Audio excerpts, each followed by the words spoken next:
WaveCon 2024 is going to be here before we know it, August 2nd through the 4th. It is Blind Wave University is the theme this time, and we are hosting it at Marietta College. Remember, tickets are limited and on sale now.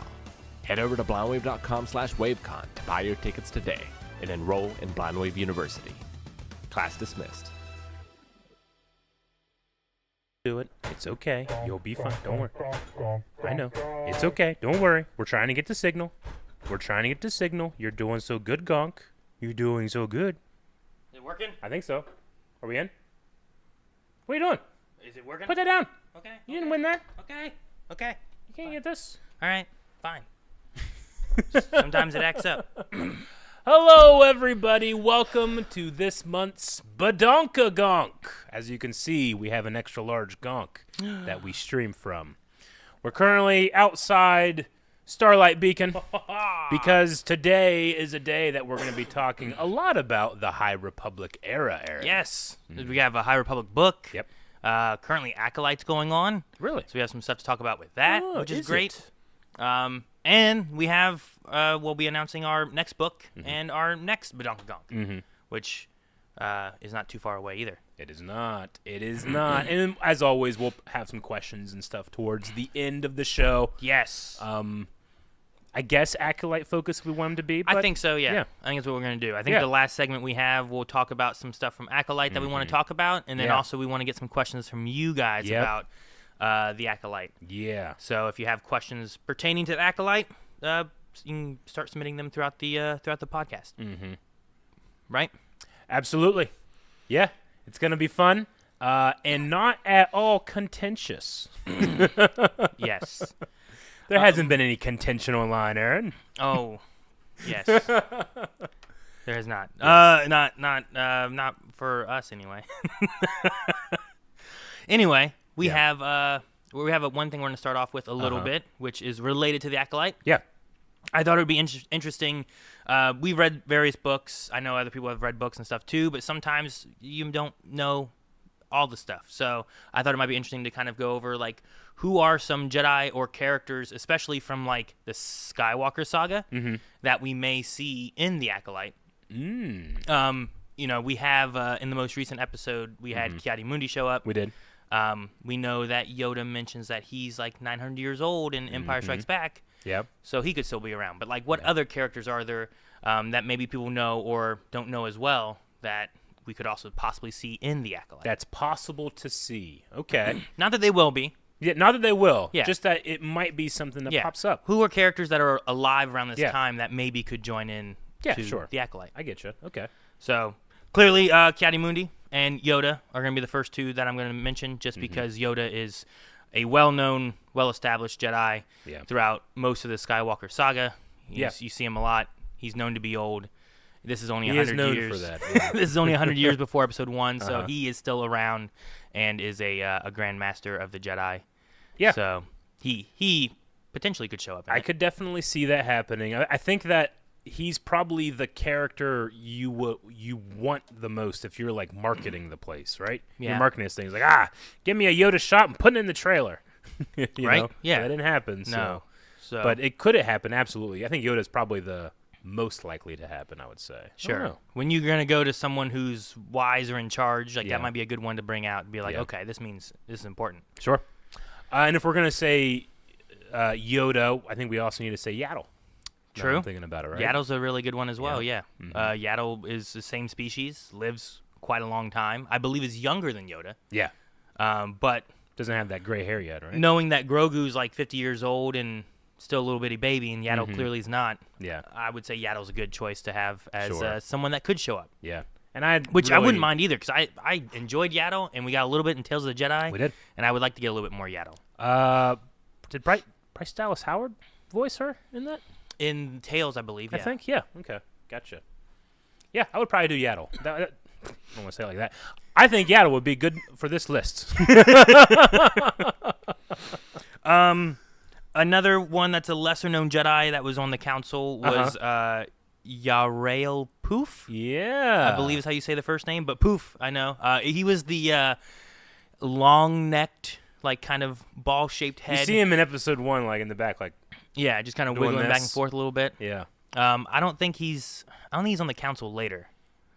I don't remember. I'm trying to remember when, because like there's some council members that switch out from episode 1 into like episode 3. Sure. I mean, clearly because Yep. Obi-Wan joins, and also like Anakin gets on the council. So like there is some openings that occur throughout time. So Yeah. but poof. And some of these characters have appeared in the High Republic so far. Yeah. But specifically, are they likely to appear in the Acolyte? You know. Yeah, Who Acolyte for knows? sure. Yeah, I mean, we very well could get a council scene, I suppose, in the Acolyte. In Yeah. which case, you might see, And could see I think Master Poof. Poof has been on the council in the High Republic. Yeah, I believe era so. Is where he's Yeah. shown up. He's actually made an appearance in I think both of the bigger novels for High Republic that we've done. Yeah. I don't know if it's Legends or if it's current canon, but I definitely remember there being a factoid about he was like really good at mind tricks because he effectively has 2 brains, one in his head and one like in his body. And he has like 4 arms too, but he hides them under his robe, I believe. Does he? There was something I read about him when I was trying to find like a list of like who are some older Jedi that we could Really? see. And I saw something about 2 brains, but I also saw something about 4 arms. So badly want to go get my action figure, open it, and see. But Will the action figure Yeah, have it I under know. the robe? I don't know. I don't know. I have no I'm idea. pretty sure I have. the It's a whole thing I Jedi read, but Council. also like there's lots of things that was that have been legends that Yeah. maybe that's not true. You know, like there's lots of Gotcha. things that we could have or not have depending on what they do with him. Yeah. Because like he's not in episode 1 very much. Mm-hmm. So He's in Robot Chicken a lot. yeah, Do you remember Robot I remember Chicken? Robot Chicken, but I don't remember. Yeah, Poof. he No. talks like this all the time, and he was always freaking out. No, yeah, I don't remember that. He was like featured in Robot Chicken. Interesting. I don't Okay. know why Seth Green got to Poof. him as like I'm gonna do something about him, but yeah. All right.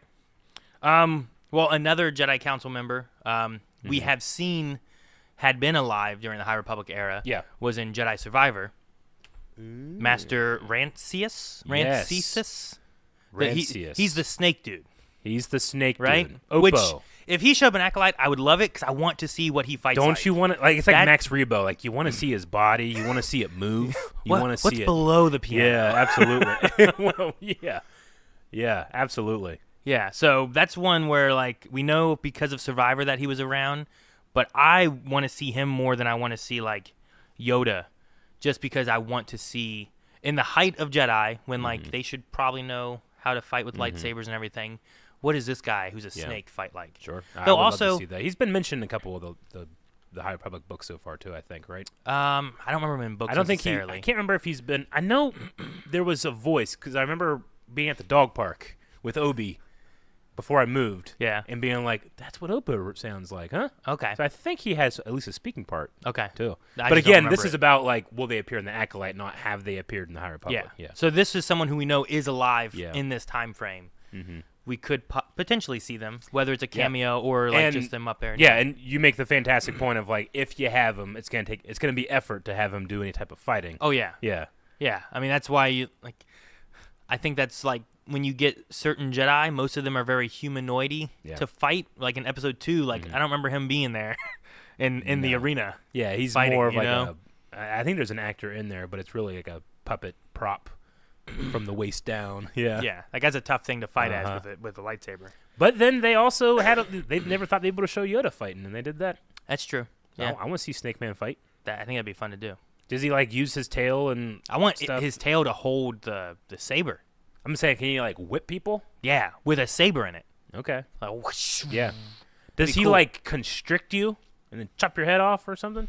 That seems very un-Jedi. Once you're constricted, like Just jujitsu for snakes. just knock him out. Then Can why you gotta chop his head off?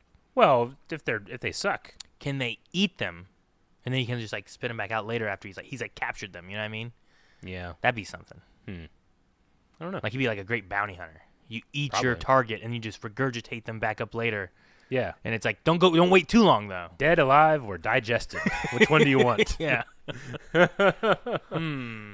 But yeah, that's probably Okay. my favorite Oppo. that I have that I want to see. I would love to be responsible for fight choreography for that character. That would be so fun I can be to stoked. explore and try to figure out how you make that work.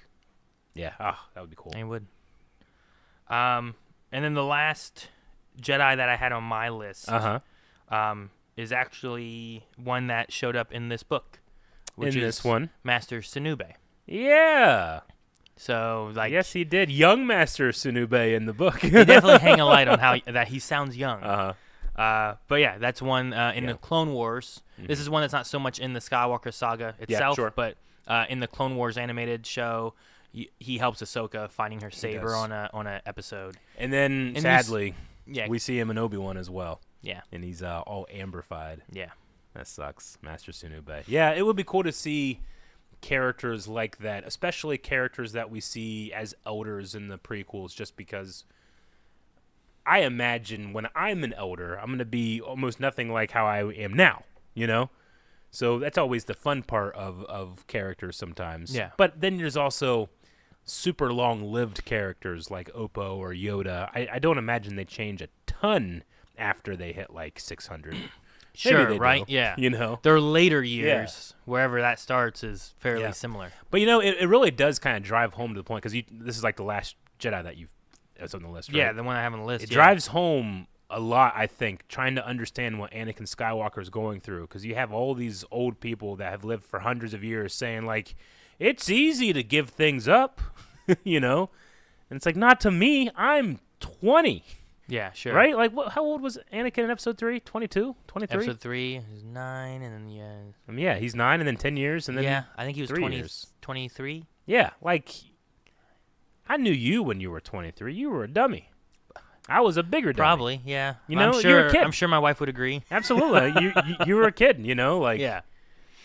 And Well, what is it? I just think it'd be interesting to see those characters at that age, at a different point in time in terms of their maturity and their outlook. Yeah. You know?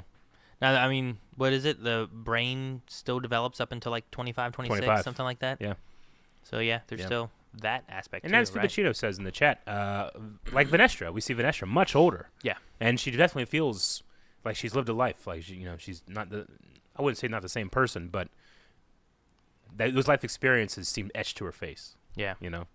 Which that's another way I thought about maybe going with this topic too, because like there's things that people that we've met in the High Republic already, which this is like what 300 years Yeah. before, right? And I would who say, yeah. could we have in the High Republic that we've seen also still be alive during the Acolyte? The Acolyte. Like, you couldn't... I guess you could.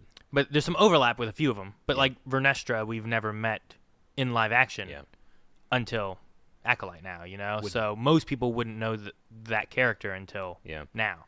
Now, would Dagon count for this from Survivor? I guess he went dark during the time of the Nihil. Yeah, like that was which going I on. assume is before.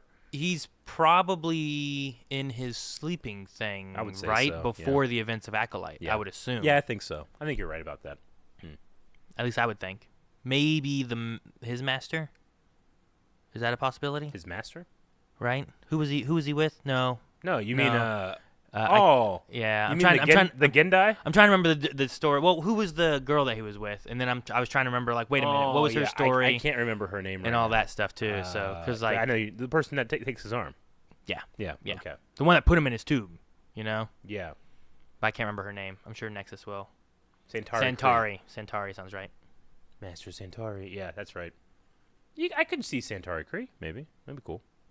Potentially. That's probably least likely of a lot of these, though. We just know the Nihil are around at that time. Yeah, at that we do. time, right? We just don't know to what extent. And like, since we're not through the High Republic, like I don't know how many books the Nihil continue to be a threat. You know, Yeah. or if something changes. We'll get to it, but we get to the end of the book we just read, and it's, how do they stop that? Right? After Jedi, I had a few that are like not Jedi, but just long-lived and long-known characters. The first one has a very heavy Jedi connection, which is Master Hu Yang. Hu Yang, yes. He mentions in the Clone Wars about helping Master Yoda pick out his saber. It seems right? wrong not to include him with your Jedi list, but you're right. He's not a Jedi, Yeah, right? he But doesn't- he's there. He can't feel the Force. Yeah. So that's why he's adjacent, I guess. Yeah, you're right. I want to riot and say, how could you? But you're right. Yeah. It happens. But no, I mean, that's, he's probably most likely just because they got him in the closet. You know? Right. Like, He's already made for he's in the another proper show, room. So you yeah. know, just go get him. Bring real him quick. out, have David Tennant do a few lines. Yeah, Be great. that'd be easy. Yeah. And then the last couple we have are long-living races for the most part. Yeah. But Hutts live a long time. A very long time. It's possible we could have Jabba the Hutt still be alive.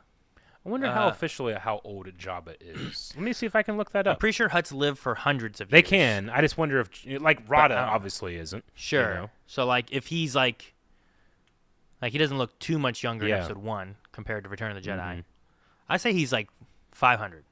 I mean, yeah, I need to actually look, because right now Google just gives you AI overviews now.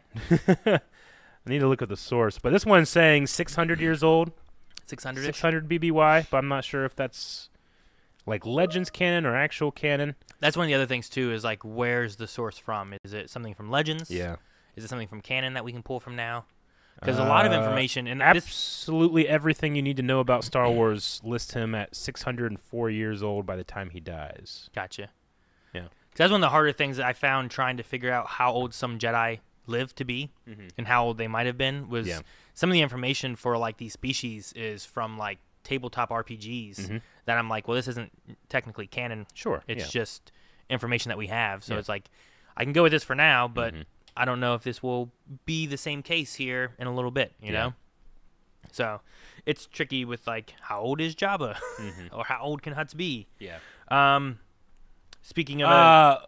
let's just say Jabba's probably too famous. We'll have it be Zero the Hutt. Zero the Hutt? Yeah. I would rather have Zero anyway. In I mean, live having action. a Hutt in If general... we're being honest, I'd rather have Jabba. Jabba. Having Hutts in general would be fun. I've enjoyed the... so we did some of the comic books already for preparing for Rising Storm. Yes, we did. Those should be out by the time next Badonkagonk rolls around. And in that... Drop my hammer. In that, there's some elements of Hutts and the Drin gear and stuff too, and I'm interested to see like what more we could have with the Hutts in the High Republic and stuff as well. I cannot wait for people to hear Calvin's Hutt voice. Well, that's coming up, so make sure you guys are subscribed. Because we'll be having there's 2 comics, there's 2 more videos coming that we have done before in preparation of the Rising Storm. So absolutely. Speaking of older races that we had that could show up in the Acolyte, Eric, you had mentioned Maz Kanata. Yeah, she had that watering hole for 1,000 years. So for she's 1,000, effectively so she just older than Yoda. Stays there though. I think so. Right? I mean, no, she goes on like union disputes. Okay. Right? Didn't she do that in The Last Jedi? Yeah, I suppose so. Yeah. So maybe she travels Takodana, somewhere. is that the name of that planet that she's on? I haven't seen I'm this gonna much go with green in the whole galaxy. Yeah. Yeah. Okay, so you could see a Maz Kanata or her species. Yeah. Before she needs her glasses. Mm. Right? Doesn't she have like those those big super goggles? Focusing that make her eyes huge, and then she takes them off and they're little tiny beady ones. Yeah. And then the last one I had was related to Wookiees. A lot of Wookiees are long-lived, so we could have like maybe Chewbacca could be alive during this time frame. Chewbacca could easily be there. Also, I don't know Captain how Tarful. old. Captain Tarful could be alive. I don't know how old Black Chrysanthemum is. Ooh. Black Chrysanthemum could maybe be alive. He was a gladiator at a certain point, but I don't know how long or anything like that. Yeah. So at least some of the older Wookiees we could potentially see in the Acolyte, but we'll see. But these are all just ones I thought like, oh, okay, what are things that I could see that I'd be like, oh, hey, we had Ki-Adi-Mundi show up to be on the lookout and, for. Yeah. Yeah. And I know there's been changes for Ki-Adi-Mundi that some people are like, I don't know about him, but it's for me. I feel like we didn't have a concrete answer on him before, and now there's still not really a concrete answer on him before or now. It's just he was alive then, and I don't know how those big cone heads live. Syrian, I think is how we decided on it. Yeah. Yeah, So. I'm not really sure, but also, I mean, it's a fantasy show. They can live as long as we want them to. Sure, yeah. Or I should say, as long as the storyteller wants them to. Yoda lives a long time. I don't have anything to say about that. He just does. So, I don't know if anyone else in chat has any other older, long-living characters or anything too, but we can bring those up if we see any that pop up. Chewie, I think, is 100 in Solo. I think says Remy. 200. 200. 200 years old. Is that what he says? You look great. Yeah. So that's in Solo. So he easily would be Oh, around. absolutely. Around during the Acolyte times. Wookiees they still are considered young until they're like 50. And then they start to age up and stuff. I think it's what it is. Again, I don't know how I know that. Is that from a role-playing book? Yeah, I don't know. Sounds like it. Yeah. Yeah. From a comic book, video game. I don't know. Sure. Yeah, I don't know. But Okay. that's what we have right now Okay. for Jedi and some other characters that we could see in Acolyte, mainly focusing on what's in like the general movies. Okay, for the well, most part. how about this? You only get to pick one. Which one do you pick? That I want appears? Rancius. Oh, but Rancis is yours? Yeah, Okay. I want him because Yeah. I want to see him fight. That's why. I don't want him to just be like, they go to the council, there he is in the council still. Yeah. I want to see him fight. What about you? More Yaddle would be cool, just because the more Yaddle we got was kind of the end of Yaddle. Yeah, it was. I get you. So I could see Yaddle, but I don't know. Maz Kanata might be kind of interesting too, especially with the idea of like, I want these characters to feel like they change in that time. Like you should feel different at that age than you do here. But if you're 1,000 years old and then you go back to when you were 800 or whatever with the High Republic for Maz, she might not have changed all that much. I don't know. But it does probably mean, now that I'm thinking about it, and I haven't thought about it since, I wonder how long her infatuation with Chewie has gone on. Do you think it predates Han? That's true. You know? It's possible. Like, that could be a 100-year Both of affair. them live a long time. I so, know, that's what yeah. I'm saying. It could be before he was even born. They could have been young, dumb, you know? Done some stuff. That's what I'm saying. I Yeah. never thought about that. They had Some might say I shouldn't. that was an old ex-girlfriend of his from way back when. Or I something, like you that Wookiee. know? Someone said, "What about the Archives Jedi Council, the old lady?" So that's shoot, what is it? It doesn't. If it's not in the archives, it doesn't exist. Oh, Joe Costa knew. Joe Costa knew. Yeah. I think she's just human. I don't think that she has an older age or anything. So I don't think she would be alive during the time of the Acolyte. But Well, I mean, the Force, I don't know. It's one of those things that like Dooku. Dooku's awesome and he's 80, you know? yeah, sure. Like, how long could Dooku have lived? Like, can the Force, like, increase your age a little bit? Sure, but that's going the other way, I know. right? Yeah, no, I get you. I'm just kind of wondering. Like Dooku isn't alive during the Acolyte, right? Right. He's born a little bit after, Yeah. but he could still have lived past Episode 3. Yeah, this had it isn't not been for necessarily Anakin cutting off his for head. the prompt. Just I'm kind of wondering, like, humans in, you know, like, obviously Obi-Wan doesn't age gracefully, you know? Okay, yeah, but, sure. But we Sons kind and- of, tongue-in-cheek do that because we also understand this is all fiction. It's not actually real. And anytime you actually get upset whenever something doesn't fit perfectly, you might be being a little tiny bit silly, you know, which is Sure. the actual Yeah. answer. But we like to go, oh, there's two sons. But Yeah. past that, I wonder if there's anything to, like, humans can extend their life a little bit with the knowledge of the Force. What's Palpatine? That's what I'm saying. Palpatine Right? seems old. Yeah, he seems real old. Yeah. And he I seems mean, to be like I've seen before where he is meant to be a lot older, but sources when it comes to canon are iffy, I think. So, Sure. yeah. Yeah, I don't think that that's out of the realm of like the Force can help someone stick around a little longer if they have Sure. a good control over the Force. But Yeah. they just have it bind them a little tighter sometimes because Yeah. some bones don't work as well as they No, used I to. get you. But, you know, like, maybe you can put your body, like, towards the golden years. Like, you put your body through less stress because instead of, like, ugh, and picking stuff up, you're just like, you Come know, here. a little less wearisome. No, I get you. All right. Yeah. Okay. No, I think it's a possibility. Yeah. Probably not for people like Lando and Han, Probably but not. for people that are like strong Force users, maybe that's why species like Yoda, who have, Mm-hmm. I mean, every species we've seen of them have like a good handling of the Force, right? Sure. Could that be But maybe part if they of don't, the reason? they only live to, like, 540. Sure, but like, could that be part of the reason why they live so long? Is because they do have that like connection with the Force, Yeah. different than what other species often Sure. have. Like, I don't know what Jocasta New's age is. Never bothered to look it up or anything like that. But if someone said, like, yeah, she's 170 years old, I wouldn't be like, what? That space monk can live that long? You know? Sure, yeah. So, but yeah, I guess so. All right. Well, that's gonna be it for who we could see in Acolyte, just as far as some general ideas and stuff of who could still be living or being born soon. Yeah, I hope, not hope, but it would be interesting if we get to the end of the season and we're like, man, I can't believe we didn't think about that for our list. Oh, yeah, sure. Like, they brought them in. Yeah. I mean, I think there's some other things like Palpatine and Plagueis and, like, some of that kind of stuff where we don't know what that is. But we've also never seen Plagueis, right? Not canonically. You're probably more likely to get Plagueis' master. Oh, yeah. Trebunus. Is that canon still? Not really.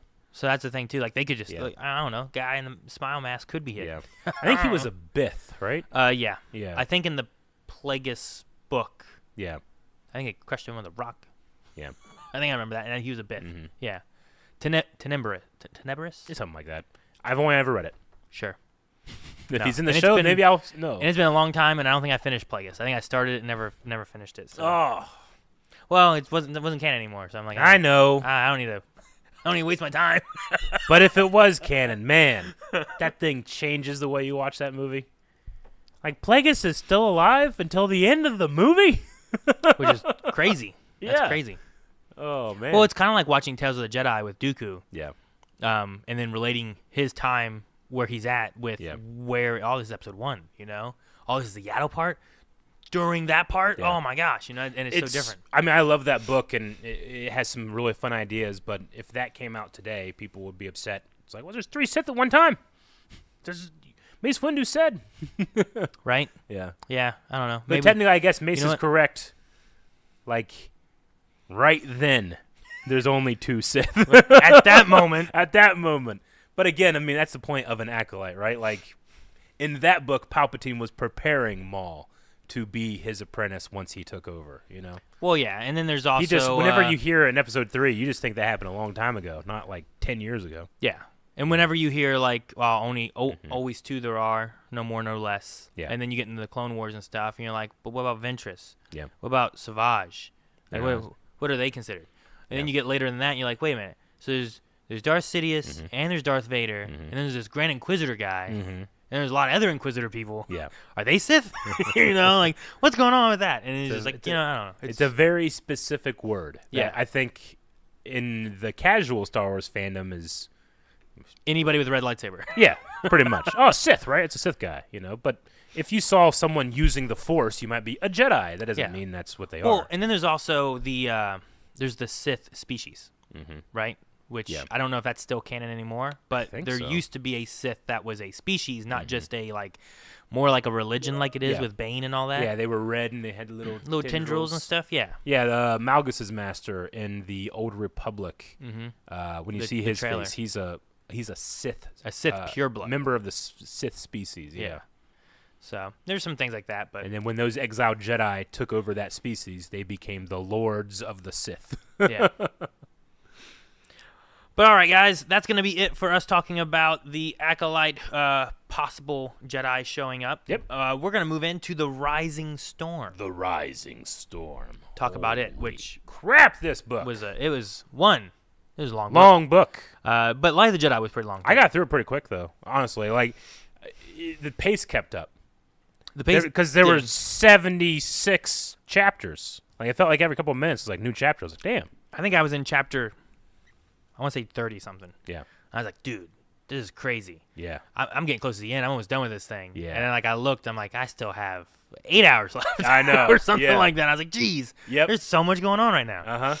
No, I finished it yesterday, and then I re-listened to a couple parts that I especially liked. I loved this book. This is, I think, my favorite High Republic thing we've done yet.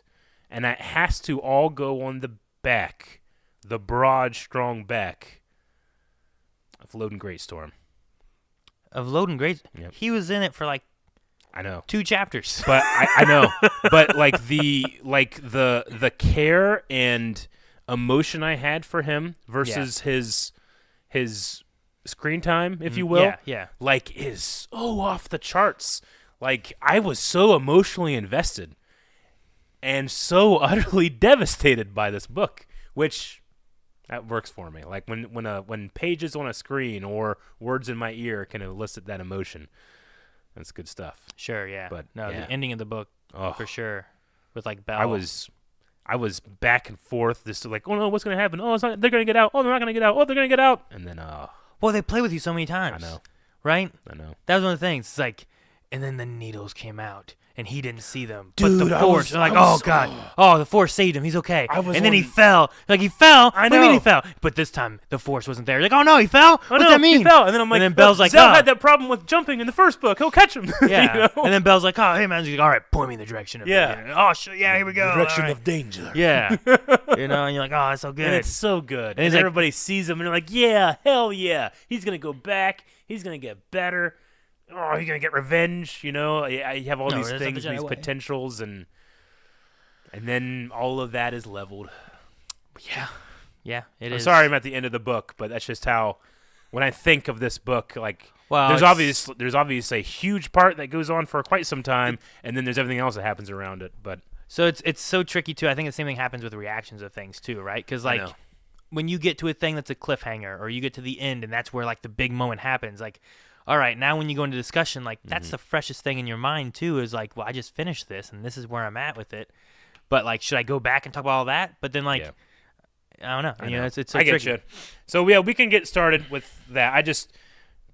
That's why, like, I have to disqualify. Like, I love the book, Lone Great Storm. That stuff was just Well, he was so good fantastic. in Light of the Jedi. He was. I liked him in Bell, and I think Mark this one, Thompson's like, voice for him is so great too. The narrator of the audiobook. Yeah. yeah, I'm trying to think what it reminded me of because I forget, but Which is like a little darker, a little more Obi-Wan with a French accent. A little yeah, tiny he had. bit. Well, because he's Twi'lek, right? Yeah. I like that the Twi'leks all have the French They kind do. of accent. So Yeah. The Twi'leks get some good stuff in this one. Sure. Laura D is also maybe my favorite Nihil. Nihil. Yeah, I really like her. But yeah, I guess start from the beginning, right? Sure. The cool Like- thing I liked about this is this idea of the Great Republic Fair. Oh yeah. You know, I mean, we had some stuff before that, but Sure. most of the book is about this giant event Yeah. that they're they think, like, preparing it's so for it. awesome, nothing bad will happen. Well, and I thought like with some of that too, one of Yeah. the big things was bringing in the Togruta, Yeah. right? Which they were like they don't get along with the Republic, but they think so highly of the Jedi. They do. And I was like, okay, that's interesting. So the reason for this is kind of like they respect the Jedi. Yeah. The Jedi are working with the Republic. Mhm. So let's talk with the Republic. Yeah. And I was like, okay. And that'll fit when eventually an elder will see this young child that calms a saber-toothed tiger and be like, this is a Jedi. This is a Jedi. You know? Yeah. That'll work And that real well. must mean a lot to them then Yeah. if these Jedi are looked at so highly, you know? Yeah. So, but no, I think the fair was really a cool idea. I love that they did like this, and like the idea of like a zoo, right? Where it's like, oh, you go over here and here's this exhibit, and here's this Yeah. exhibit. They had floating islands that were like Yeah. different planets or cities. It's like and a stuff too. theme park of the Republic and all the things it offers, but you can find it in one spot. Yeah, I thought it was a neat idea. But it also, and as I was reading it, I'm like, this is great because this is setting up so much. It's like, oh my God, they also have Jurassic Park here. The animals from across the galaxy that we've brought in. And stuff. Yeah, I'm like, they don't have apex predators and nothing goes wrong. I've seen Deep Blue Sea. yeah, right. Which definitely comes Uh-huh. back later on. It really does in a really fun in a pretty way. some pretty cool ways. But yeah, I mean, I think the idea of the Republic Fair also kind of feels really medieval to me as well. Okay. Like a big festival that you come and that you have for, like a World's Fair. I don't know if we don't have World's Fairs anymore. You know, we have conventions and stuff, but they Sure. don't tend to last like 4 weeks. You know, and they're centers of scientific discovery and all that type of thing. So, Sure. Yeah. Oh, is that okay? We'll have to bring that back up here in a little bit. Then I think Mhm. Nexus sent us a thing that you were talking about at the very end of the book. I think. Oh, yeah? I think that's what that looks like. Great. So we'll have to- That fucking thing. Oh, sorry. that's my one F word. PG-13. no.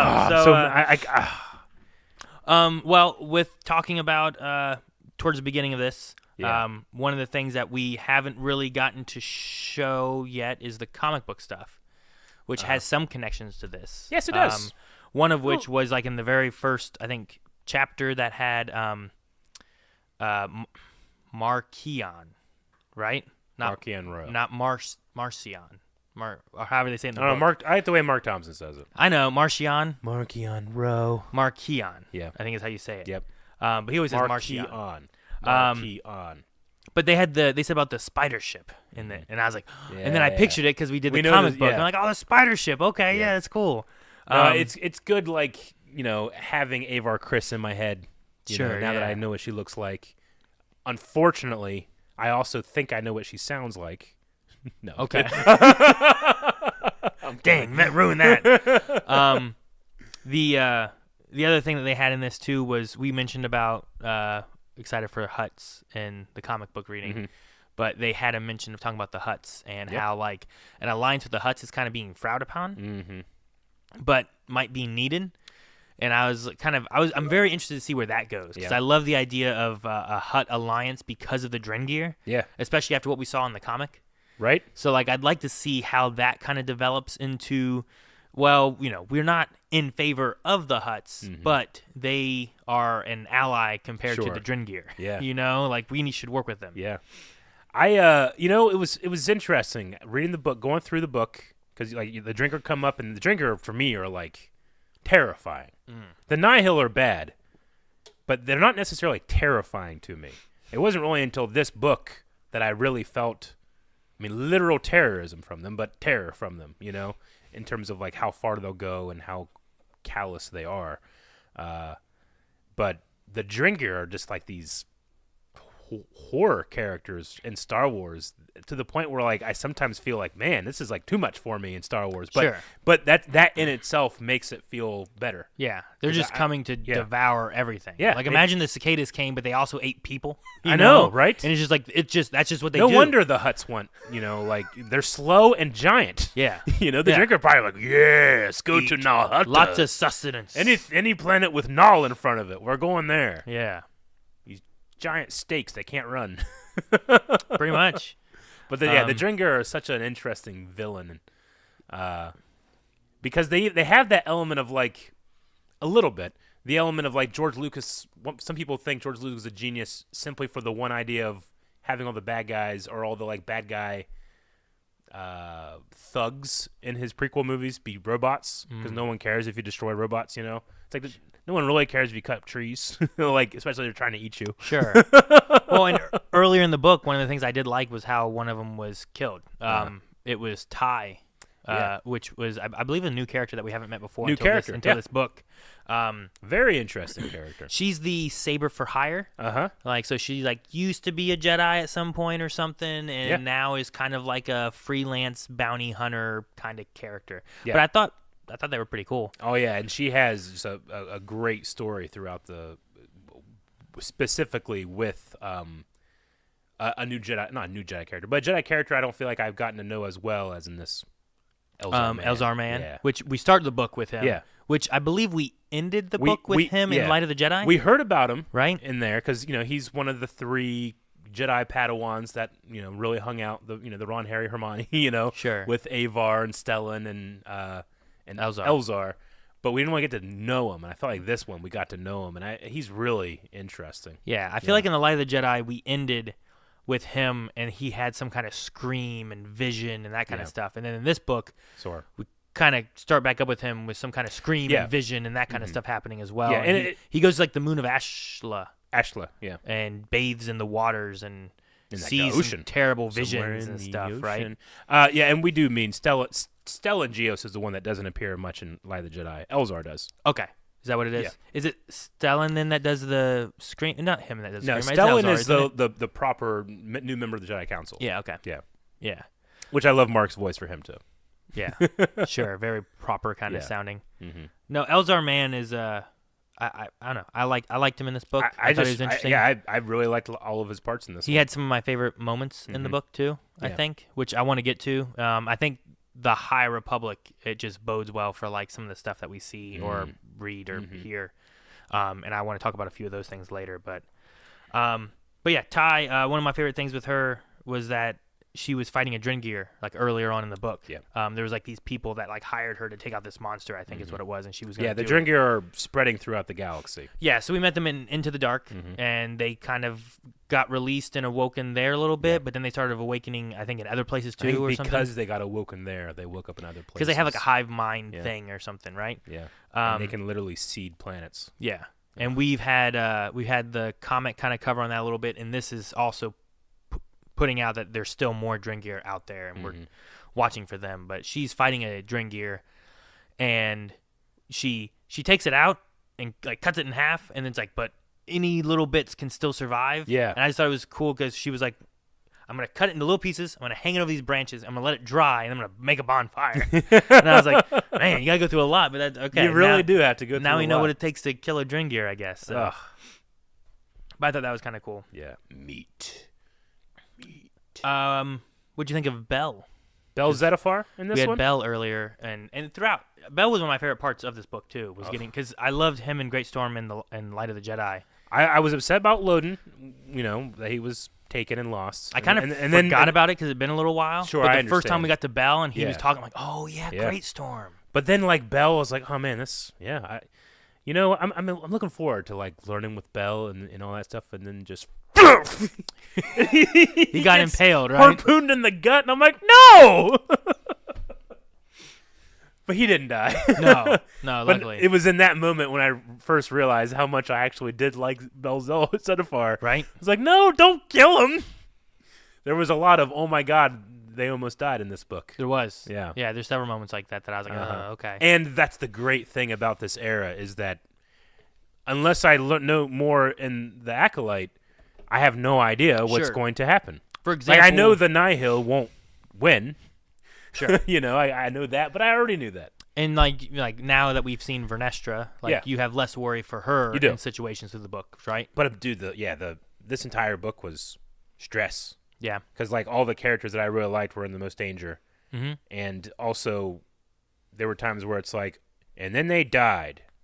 Next chapter. Oh, they didn't die yet. Okay, thank God. Yeah, right? That's what it felt like, at least. Yeah. That's how invested I was. I'm not saying that's what the book did. Yeah, That's how it felt like to me. It would be a moment where like Belle got hit with that harpoon Yeah. and stuff, and then like it ends that chapter being like, and that was the last thing he thought of before he faded off. And you're like, oh shit, Yeah. faded off. What does that mean? Yeah. And then you come back and it's like, Belle, Charhound. He wakes up with him barking behind him, and you're like, what? Ember. Yeah. I love fucking And you're like, love that they're so much. They're still here. They're still alive. Yeah, like Ember's like, they called him his anchor. Yeah. That's why he keeps him around. He's your anchor. He keeps you way down there. I love Ember, No, I do too. which is why the end of the book also upset me. Ember was just defending. No, Ember was fine. they was scared. Started attacking their friends. Poor Ember. Love you. Good girl. And it's just cool to have that reminder of their previous station they were at. Sure. That it's from that place. So I think a big kind of topic, I don't know, theme of this book is like attachment, which I think is an interesting point for like the way the High Republic Jedi kind of treat things. But Yeah. like so many are going through, like I feel like Belle's going through like what his attachment is to his master, Great Storm. You have Elzar he Mann. definitely is dealing with grief. Yeah. Elzar Mann's going through attachments to various people, I feel like, throughout the book. Various, but I think that he's one of those guys, like, he can't get what he actually wants, so he looks for alternates, but it's never going to fill the void. Sure, you know? yeah. And I'm trying to remember other ones, too. But I had a few more that I was thinking about. I didn't write everything down. But, like, there's a few moments like that kind of happen with different things with attachments and stuff. But Yeah. then also, I feel like sometimes that's what makes them stronger Oh, yeah. and better, too. So it's like a weird balance where I feel like this is like, okay, this is against the Jedi and you shouldn't do this. But let's all get attached so that we can be really strong together. You know, like it's like a weird kind of balance for it. Well, you're right. I think it is a good theme for it, because especially with Bell Zettifar, because he's being told by all these Jedi, like, hey, you have to move on, you have to give up, rejoice that he's become a member of the cosmic force. Loden's not with us anymore, and you can think about it this way. And Bell's like, I just can't. And you want to be like, well, he's a kid, and he misses his father figure, and that's perfectly fine. You shouldn't try to force him to get over that. He'll never get over it if you do that. But the reason he can't get over it is because the Force is like, he's alive. He's still there. He's talking to an old mummy lady. Oh, he's talking to an old mummy lady.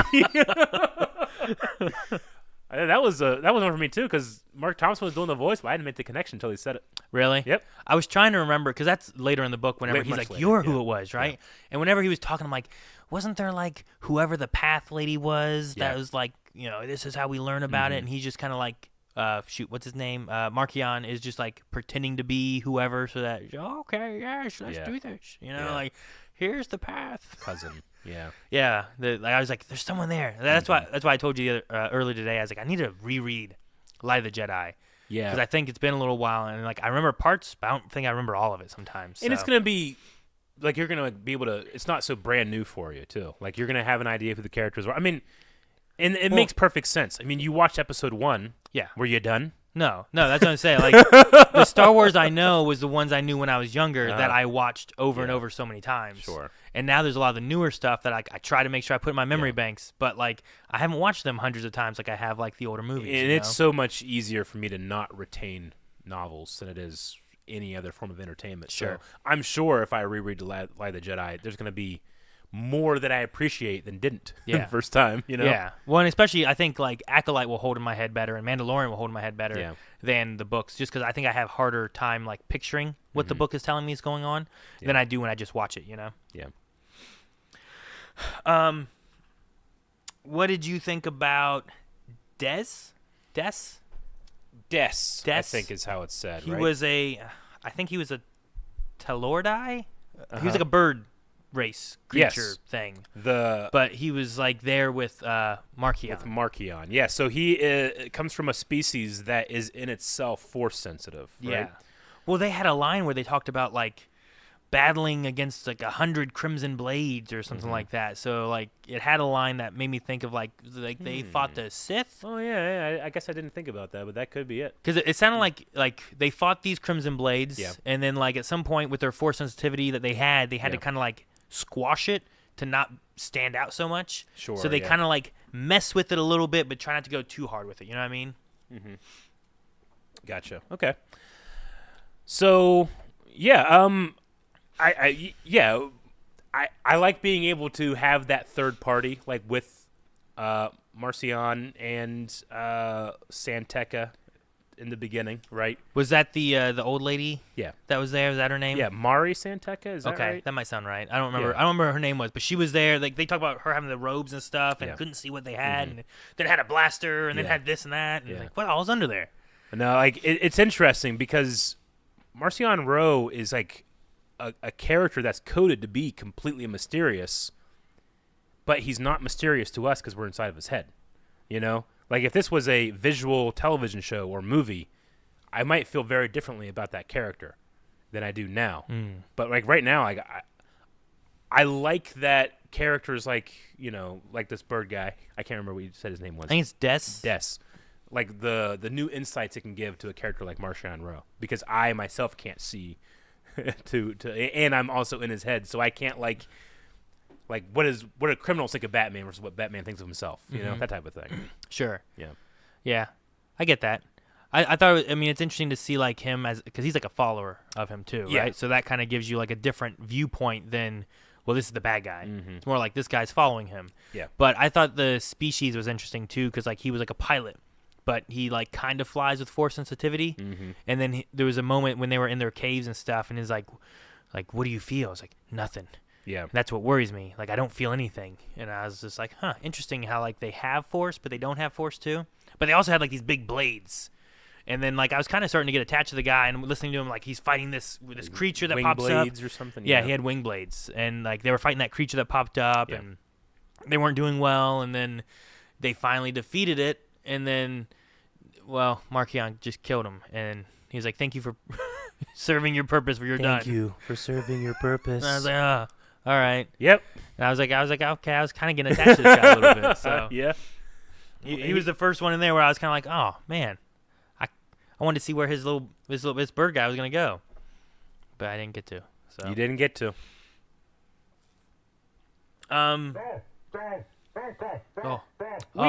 We have a super chat from Caleb Diaz. Thank you, Gonk, for letting us know. The way Stellan reacts to Elzar confessing his struggles with the dark side made me emotional. Support, no judgment. If only Anakin lived in the High Republic era. Yeah, sure. No, those two are so important to each other, Like, well, I should say those three, but they have the added benefit of being they were raised together. Yeah. So they're proxy family in that regard. they're closer than Jedi should be in a way, and that's to their benefit, not to their detriment. Yeah. But yeah, I agree. Like those two's friendship was really cool to see, especially without Avar there. Do you think that like the Jedi, I don't know, order, religion, like their ideas, like does it just get more strict as time goes on to like what we get in like episode 1 where like they're much more like, he's too old to be a Jedi. Yeah. You can't have any attachments, like where do they get more strict later on because of like, I don't know, things not working out, or because of like, I think so. I think a lot of religions kind of do that in general, Yeah. right? Where like you can start a little bit more broad, but like especially when you get like different just sects breaking off, yeah. right? Like they get much more specific on what they allow and don't I think allow. it's just institutions in general, because you always have that idea of like kids need to make their own mistakes to be able to learn from them. You can't just tell them; they don't learn that way. Sure. I think it's kind of the same with Jedi or any institution where, hey, things happen and we've adjusted because they happen, and eventually those adjustments have been around so long that the people that are now current were just born with them, and they don't actually understand why that's there. It's just that's how That's it's just always how been. it is. But Yeah. you don't know why it's there. You don't know why it's precious. You don't know why you should fight for that rule to stay Yeah, there. but Yoda would know. He would, but Yoda's... I love Yoda, and Yoda can oftentimes say amazing things, but when Anakin comes to him and says, what do? I'm so afraid about losing the ones I love. Yoda says, rejoice for losing them. Rejoice that they transform into the Force. But that's really easy for someone that has seen maybe thousands or millions of Jedi come and go as they have these short lives and he doesn't. It's real easy to let people go. Sure, yeah. It's not so much for a 22-year-old. No, I get what you mean. That was a slave. That literally had nothing. Yeah. And the only thing he possesses is his love. It's when we see that there's like immortal people in other media things that we've watched, those ones are always the ones who like, yeah, it's just death, like people come, people go, but it doesn't mean as much to them because they live so long. Like, Sure. Yeah, I get you. It's definitely going to be different for these long living species. Gotcha. Yeah.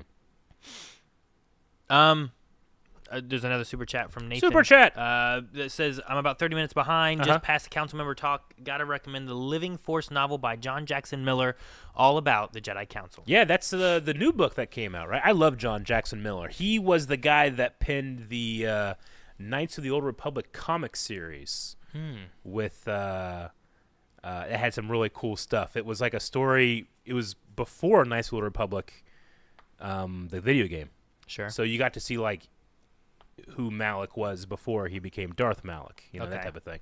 But John Jackson Miller did that. He's done a lot of Star Wars stuff, and he's always been really good. So that would be cool. The Living Force. All right. I think like more of an anthology, small stories about council members, I think is the idea. That sounds cool. I like learning more about the council members. Yeah, I believe that was that announced at the last celebration we were at, or it was something like that. But I remember hearing about it, being like, that sounds cool, but it seems like it's been out now. So Okay. Well, yeah, we'll keep that on the list and maybe catch up to that at some point here. Eventually. Another character that I enjoyed, but I think I mainly enjoyed them because of Mark Thompson, was Mantessa, which was like this inventor lady. Yeah. Mm-hmm. And they were like making an invention. There was a senator, I believe, who was pushing. I kind of related the senator to more of like shoot, I'm blanking. I want to say Typho, but that's the other one. Panaka, right? Where they're pushing like a defense for the Republic more so. And like people are like, we don't need to have all these weapons and defenses and stuff. But I feel like Panaka was in that same kind of boat where he's like, we need to have a better defense in case this stuff ever happens. We can protect our people. I feel like that's what this senator was doing. Senator Toon or something like that, I believe was the name. Which I think so. From Solace. It was a Soliston. Yeah. But Mantessa creates like a device and meets up with that senator to try to sell this item to them, and that's where Ty's story kind of brings into Mantessa hired Ty to be a bodyguard essentially on this like shady weapons deal kind of thing. But the thing I liked about Mantessa so much, I think, was that Mark Thompson, every time he read for Mantessa, I just heard like this Dr. Evil, but not quite Dr. Evil, where they'd kind of talk like this. But I don't know. You just have to hear it from Mark Thompson. But I kept hearing like a Dr. Evil. And I did not make that connection, but I think you've ruined it for me. for me, I think it made it better because every time they showed up, I think you're right. every time they showed up, it's like particular, like they just, it was just energy. Yeah, negation. it was the way that Yeah. he delivered it that made me think That's of Dr. funny. Evil, and it just made it so fun That's for so me. funny, yeah. But yeah, they made like a weapon that could like disarm lightsabers. I think it was. Like negates energy. Yeah. Right? Yeah. Yeah, because like there's a moment where It turns off everything. was it Elzar or Stellan? That who was Stellan. Almost dies. Yeah. And then the lightsaber like goes into his chest and moves around and it gets all hot. No, that didn't happen. But Nope. I was like, he's dead now. Yeah, stabbed him in the chest. But it was perfect timing to where it was like those stage knives where Yeah. like you go to stab and they just go into the hilt. Mm-hmm. So they stabbed and that device turned on and the saber Yeah. went away, right? Yeah. It's like, well, I almost got him. Yeah. But yeah, Mantessa was one of mine that I just liked because of the performance. And that's why I think I like Mark Thompson books so much, because like he changes the voices so much. Yeah. There's only one that I had trouble understanding. Is it the Jedi Archivist? Orbelin? Orbelin. Yeah. Yeah. I had trouble understanding him. Well, what I had to do was I had to slow down because I always speed up. Yeah. I had to slow it down a lot for him. But once I did, I really enjoyed it. I loved Orbelin. He's one of my favorite new characters. He was just very, but then also like very mechanical because he's, and then in the mix of the audiobook, he's at like, I don't know, 2 octaves lower. And it gets missed a little bit when you're reading. Yeah. Or when you're listening, I should say. But yeah, Orbelin is like a globule He's a glob. thing inside a suit. He's a noble glob. I don't know. I forget what the race or species or whatever it was, but it was something I've never heard of before in Star Wars. He has I a thought it was containment interesting. suit for his globbiness. Yeah. Yeah. It's and like- you don't want to touch his globbiness. It's like the opposite of Geode, right? Yeah, Like, yeah, I suppose That so. one's just a big old hard thing, Uh-huh. and this guy's a bunch of liquid in a suit. Yep. It seemed like. Yep. Yeah, and an Ugor. It was almost like Ikor, right? Ukor, yeah. An Ukor. But yeah, it was just I don't know. It was a neat character. They had a fight, and this is one of my things I really enjoyed about this book was that this character, I think it was Elzar Mann, and I think it was Stellan, had some real cool Force moments in this book. That like when you watch, like I was trying to picture like if I was watching this on screen, right? Like if this was a movie and I was watching this as a movie, like this isn't stuff that I've seen Luke Skywalker do. It isn't really too much stuff that I've seen like Anakin and them do. You know, like it's almost to the point of like Darth Sidious picking up the Senate seats and throwing them at Yoda, and you know, like that kind of stuff. Like there's a point when I think it was Stellan Geos, yeah. who like throws a lamppost and then has it like swinging up in the air, just going crazy and stuff. Yeah. And I was like, this sounds like a spectacle to see, Yeah. you know? Like these are Jedi like strong in the Force, using their power. What about Elzar Mann? Well, yeah, He rode a giant dragon into war. he did. And then used one of those islands we talked about earlier to crash it into a ship. Right? Like that's like some Star Killer kind of stuff, That's right? some Of great, crashing yeah. this, like that was crazy. And then Felt very medieval Jedi. to And me. then what brought this up was Orbelin. He had been like fighting. Who was it? Was it Lorna D. Lorna D? I think it was Lorna D. think so. Was fighting her with like their like artifacts that were all around. Yeah. And at one point, just makes like this artifact hurricane, starts sweeping around with all these weapons in it and stuff. And it just sounded so cool, like trying to picture what this would look like in this room, this archive area that they're fighting in. Yeah. While he's all being like, "Ooh, that is the scimitars of this and that," and like he's like Sure. explaining what the things are. Yeah. But like, there's just some really cool spectacles of like Force power in this. Yeah. That I was like, it's just so fun to see these kind of things. Because it's the height of the Jedi. Like, they should be fairly strong in the Force and well-connected. And it's like when we watch or listen to Light of the Jedi, and there's that moment where, like, every Jedi focused in the galaxy and pushed it just enough so it would miss the sun, right? Like, it's those kind of things are just so cool to be like, this is the Force. And it also kind of highlighted the absence and how much we really need to have Avar Kriss with us. Because she has that like battle meditation thing going on, you know. Well, and what's the thing that they have? They don't where, need like, to have the comms, but they had no comms in this, and that was most of their problem. Was they couldn't communicate with each other. Yeah, but there was like the mantra thing going through people, right? Yeah. When like they would connect with everybody. Yeah. Even Porter Engle did some cool stuff too. Porter is awesome. I love it. Like, wait, is he a master? And like many times over. Yeah. Yeah, that dude went Jedi so hard they let him retire. Yeah. How often people retire from being a Jedi, Right? He's a cook now. Yeah. I keep waiting for like something's gonna happen, and it's gonna be a Porter moment. I know it. It's gonna happen eventually. Dude. I'm anticipating. Dude, when they had that moment where like Yeah. he like crashed his ship into something and jumped onto Yeah. Indara's Belle's new like master, jumped onto her wing, Indara Stokes. Yeah. I think right. and then they I all kept like thinking Mariah Stokes. Mariah Stokes. Indara Stokes. But that moment there, they all kind of like there's a moment where in Indira, Yeah. They talk about how they sense, but there's no talking, but everyone kind of knows what's happening. Mm-hmm.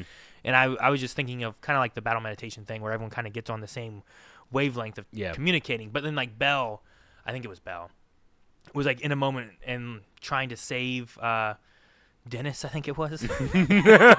I don't know why, but Dennis for some reason just was a funny name to me. Yeah. But it was like, you're not alone. You are not alone. You are not, like they were chanting this, and I felt like that was kind of being heard among all the Jedi, just trying to like, it wasn't like communication, but it was like, we are here and we're all working together, and they were trying to not just tell Jedi, just but being tell able to everybody. feel their energy, Yeah. feel that. Yeah. And it's those things that have just been like these heightened force moments that are just like, this is really cool because I don't feel like while episode those 1 are hard to do in visual, yeah, mediums. Yeah. Like in books, I feel like it's a lot easier to do that type of thing. yeah, I think you're right. Because like in episodes 1, 2, 3, like when it's like, oh, well now we're in the height of the Jedi. Like that's what I always thought, right? Like that's why like this Darth Maul fight's so fun.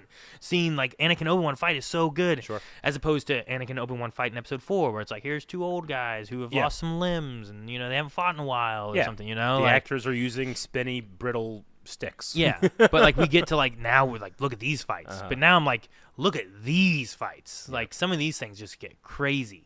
The synergy is, I think, what's most exciting about the Jedi of this era. Yeah. They don't feel as jaded and they don't feel as independent. They work together all the time. Mm-hmm. I love it. Yeah. I wish a lot of that was in like the Pechinaki arena scene in episode 2. Yeah. Where it looks like the Jedi aren't just individually fighting stuff, Yeah. but like working together to fight things. Yeah. Yeah, that'd have been really cool to have. Yep. You talk about giant dragons. Jurassic Park. They were eating people. Well, yeah, I guess so, right? Or they were going to if they didn't. I just feel. I mean, I remember at one point when they're visiting like the enclosure and like one of them like gives like one of the Jedi a dirty look, and I'm like, Jurassic Park. That thing's definitely breaking out at some point. Where's the goat? Where's the goat? I don't want to eat the goat. He doesn't want to be fed. He wants to hunt. Mm-hmm. But it was a cool moment. Like I loved. I think it was Ty and Elzar, right? Yeah. Who summoned them to them Yep. and then I think calmed their minds. Who was it that saw him? Was it Indira? It was like, and there's Elzar man riding into battle on the back of a dragon, which is the most Elzar man thing one can do. But it was really cool. Yeah. And then it's like, oh, these are the babies. Yeah. It's like, what? There's a bigger Where's one? a mama? No, there's some great stuff with a lot of that. And then like, oh man, Stalin's in trouble, I think it was. So he like jumps off his dragon to go help them. I think it's just because it's so recent, but the attack on the Republic Fair really felt like Genosha and X-Men to me. I mean, that one's also, Sure.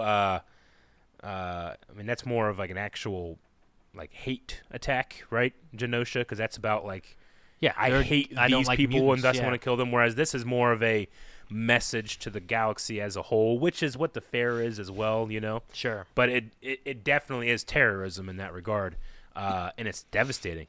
Like the entire first third of the book has this like pall over it because you're expecting, like they keep saying like this isn't a good idea. We shouldn't have, like this one senator is gonna be proven right. I know it, and he was. Mm-hmm. But I actually liked that they had that senator. Like, yeah, he His feels response? that way. But Yeah. you know what else? Ah. He's not a fucking dickbag. Yeah. No. I love that. He was. So whenever he had that weapon, the Republic's not super corrupt yet. yeah, when the weapon turned on and that weapon was terrible, Uh-huh. and he's like, "What are you doing? Turn that off." One, there's radiation everywhere now because of you. Right? Yeah. Right. Yeah. He's like, "You're being irresponsible." Two, I want better defense for the Republic, but that doesn't mean I'm against the Jedi. Yeah. Like, he responded really well. And then they used him later on to try to help capture the Nihil, and he seemed very reasonable, where it's like, I'll get the votes one day, but until then, I'm going to work with the Republic and the Jedi and the Chancellor the best I can. I mean, it might just be that, you know, we're in the middle of an election cycle, but I was just so like, that's nice. Like, people that are on the same side but divided politically that can still work together. Oh, right? Wow. What a great fantasy there is in this sci-fi book. Yeah. It doesn't have to be like, okay, what's my opinion on this? I don't really have an opinion. What's that side's opinion? That? Okay, I'll vote the other way. Yeah, you know? right. It doesn't have to be like it's always against them. I know, which only serves the people in power.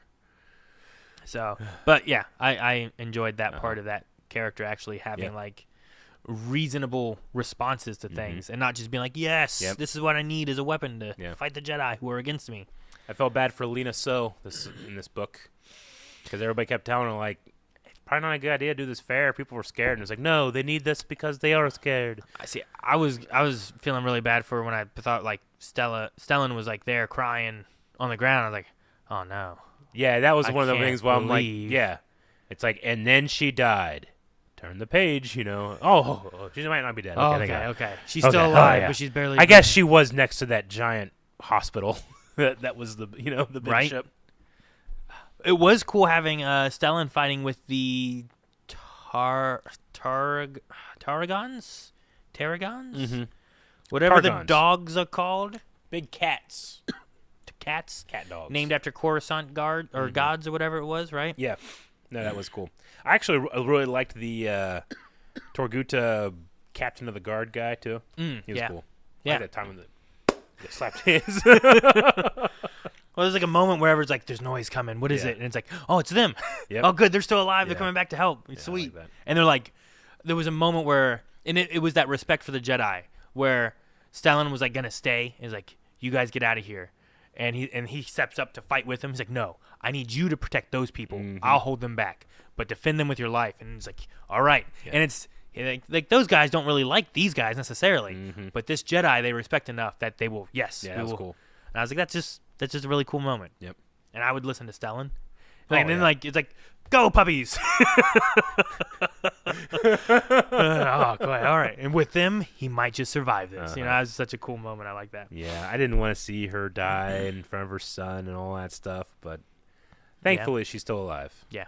Just not in great shape. But I love because there was a part of me that was like, will someone die? And then Well, you shouldn't wish that, Eric. I know. I mean, lots of people died, I know. right?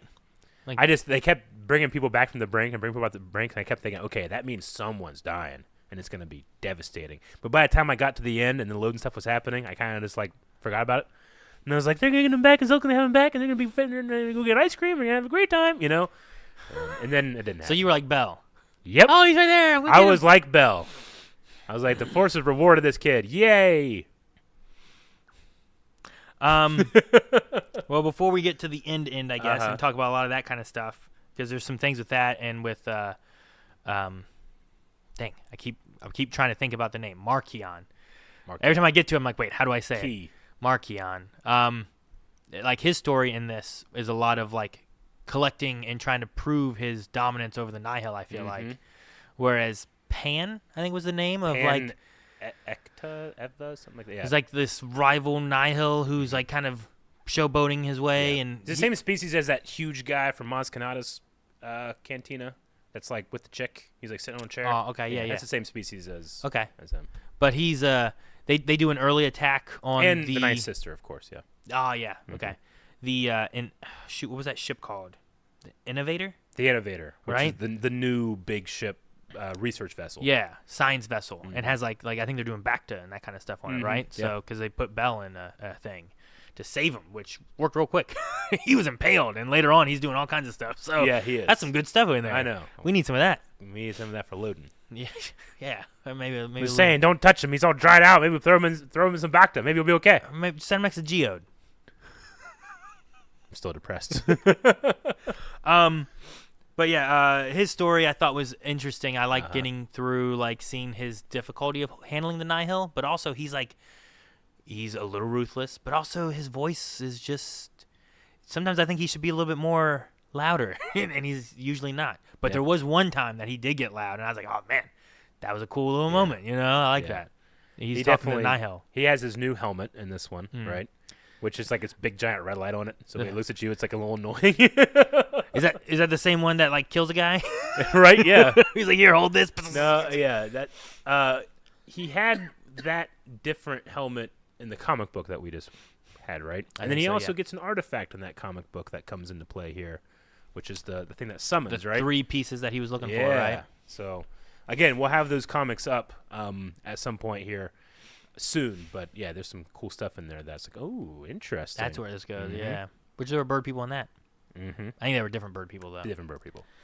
But, yeah, I thought his story was interesting, and I think we got more of him in this than we did in, I think, even in Light of the Jedi. I think Light of the Jedi was focused a lot more on the Jedi and the issues and stuff, and the Nihil were very mysterious, I feel like, in Light, whereas here we get a lot more of them, which I think is appropriate with the Rising Storm and the Tempest and the all the themes that they have.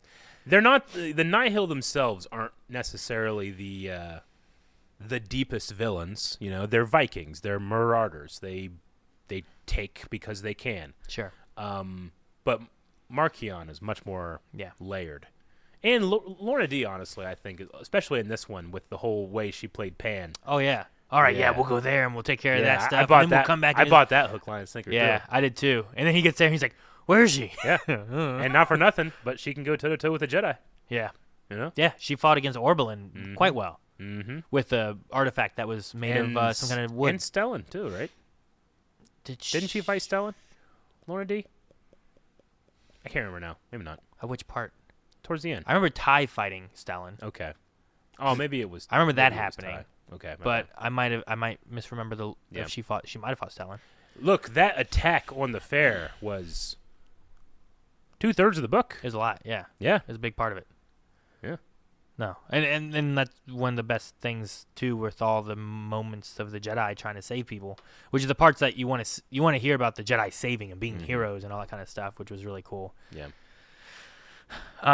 And then Bell's connection back into the Force when he's like lifting that heavy stuff and trying to move it out of the way when he's been trying to.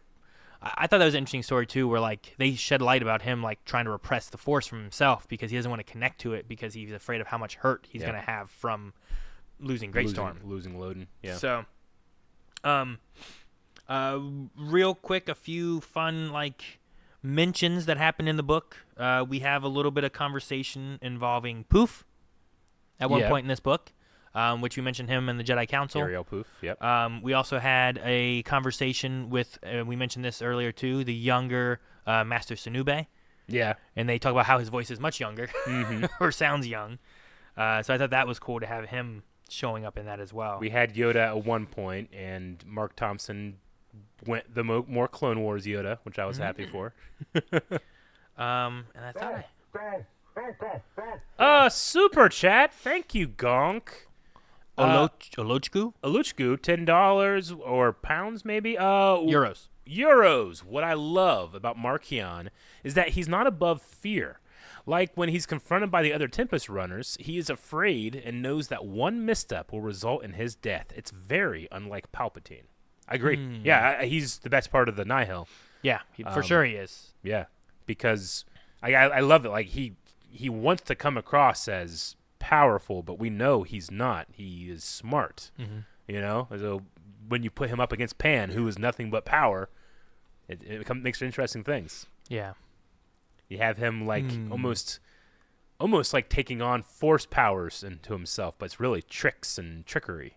Sure, you know, like his facing against Pan, where he moves a saber and he's like, I didn't know he could move so fast. Yeah, but then he knew he would deflect, which then opened him up for the real attack. And he's like, that's why you're so short-sighted. Yeah, but he knows the danger he's in, but he tries to plan around that too and does pretty well with it. Yeah, you know, whereas like Palpatine still plans very well too, but I don't think Palpatine ever fears he's in danger. Maybe in danger of being discovered at different times. Sure, but I don't think he ever fears for himself.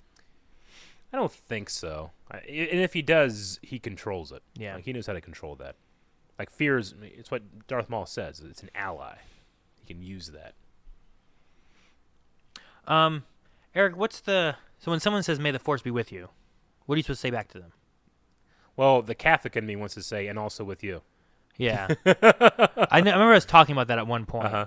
And it was something about that. I was like, that always sounds very, like, Catholicly. Yeah. But and with you, in this... it's generally the last thing you say. You know, there's no response. Yeah. Just made the And force with be you, with my you. friend. Something Yeah. like that, maybe. I just thought it was funny. There was a point in this, and it made me Uh-huh. think of that conversation where, was it Bell? Someone saved someone. And they said to them, may the force be with you. And then they looked back at them and said, and also with you. Is that the right thing to say? I don't know. Yeah. And they're like, no, it's fine. Like, there was like a moment of that on Yeah. there as well. I don't know. I thought about that too. And I Sure. thought it was funny. And I was like, what are you supposed to say in those moments? Like, I don't know. That's good enough to me. Yeah. I mean, thank you. Yeah, maybe. I don't know. You know, like if someone says they're going to pray for you, but you're not a person that prays, you can be like, thanks. I understand the sentiment that you're giving off. Thank you. Yeah, sure. And with you, yeah. Like, that's kind of the thing that I've heard a lot of people say. I just thought it was funny that they kind of like, is that right? I don't know. Grant Smith has a cool observation. If Palpatine is a chess master, I see Markion as a skilled poker player. Using bluffs when he Bluffing, should. yeah. And bluffs they're only full of tension if, like, hey, this isn't going to work out. Palpatine, you feel like, oh, it's going to work out for him, generally, you know, if he can prepare. Mm-hmm. But Markion is more about, I don't know. I feel like Palpatine doesn't care about how his strength is perceived. I mean, that's why he's so good at deceiving and being in front of you. But Markion is obsessed with how he's perceived. You know, he wants to be Sure. seen as powerful. He wants to be followed Yeah. by everyone here, Yeah. and he wants. Yeah, I get what you mean. So yeah, they're very different. Good point.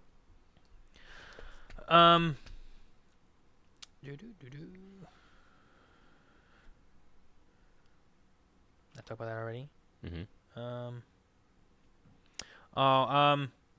I liked Elzar Mann in this a lot. I said that before. Mm-hmm. I thought like his being hard on himself a little bit.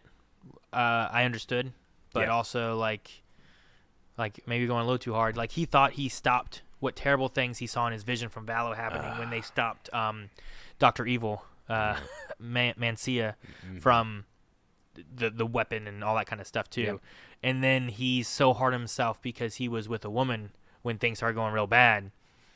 And then later on, he goes back and he's like, "Hey, sorry about this." Da da da. She goes, "What? Well, we're not gonna do it again." Yeah. He's like, "What? What?" You know, like there was like a. What do you mean? Yeah. It was just all these things kind of on top of each other Uh-huh. constantly, and I don't know. I felt for him a little bit about Yeah. how hard he was on himself, and like him reaching the dark side. Even Ty's like, that's some dark side stuff Yeah. you just did. Well, so I don't know about that. It's also why I think Ty is able to kind of like get closer to him a little bit, right? Like they can relate in that way where both of them aren't necessarily perfect Jedi. Yeah, sure. You know.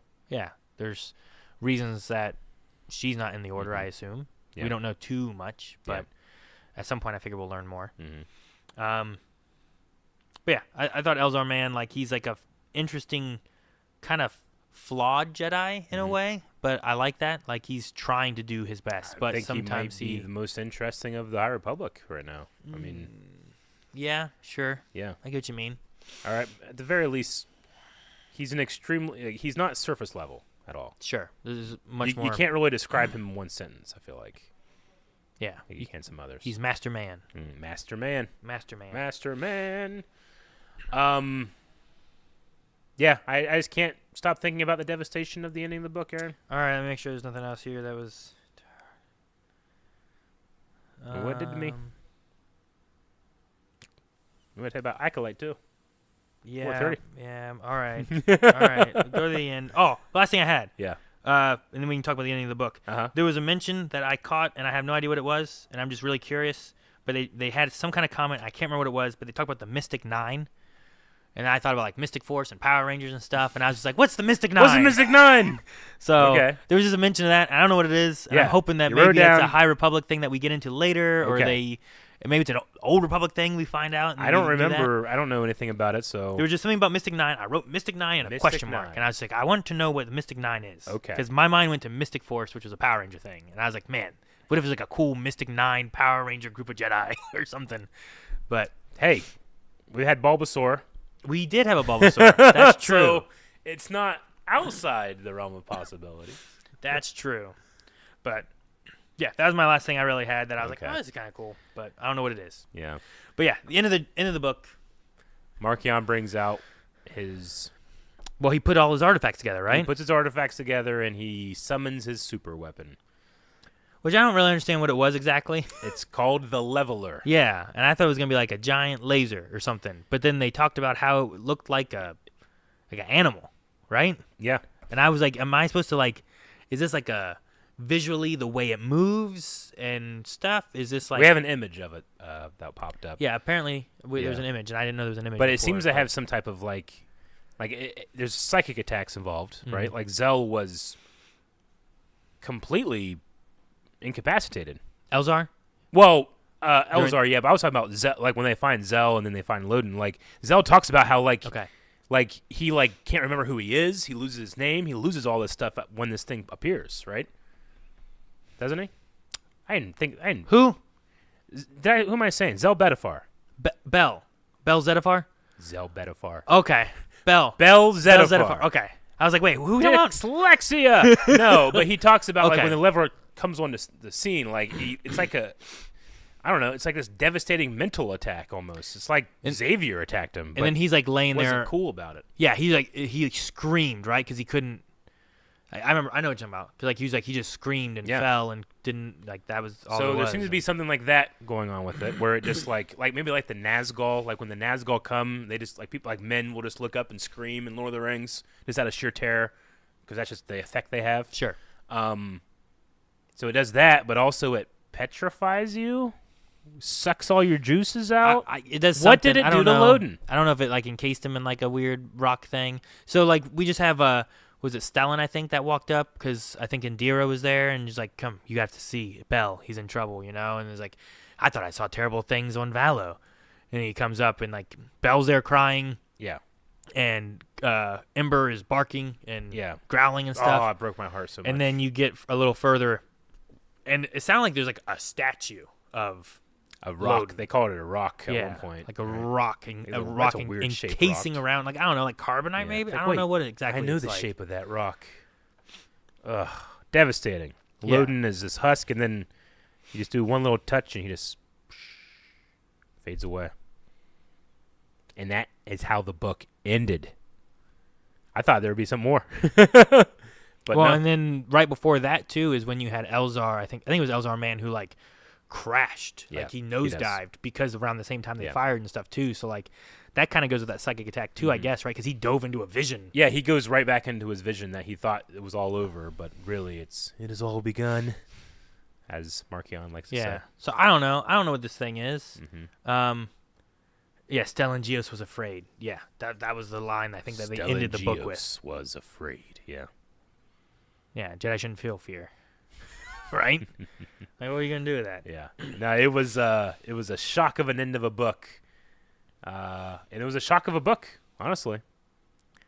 Like I know the whole point was like it shouldn't be shocking. You should have expected this to happen, but I was still shocked as it happened. Yeah.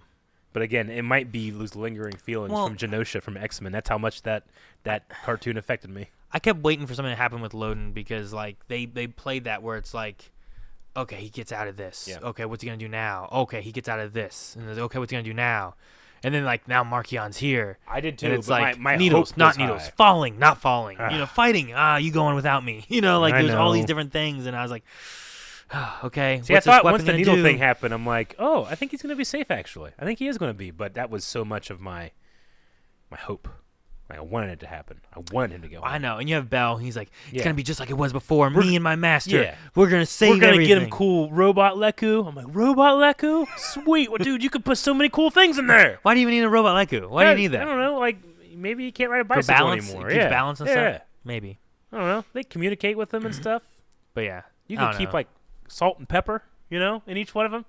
When just shake your Leku. And just throw it over and it's there, Yeah, but now you're just filling salt and pepper. Dude, I made that up in a second. You don't think I can think of 10 more great things to use for... I want to make them. I can have robotic Leku. You're just gonna make it like one of those helmets that hold like your drinks. That'd be kinda funny. You just. Yeah. But go ahead. The Leveler came out, leveled the story, and Mark Thompson was so disappointed he just stopped reading. That's what it felt like to me.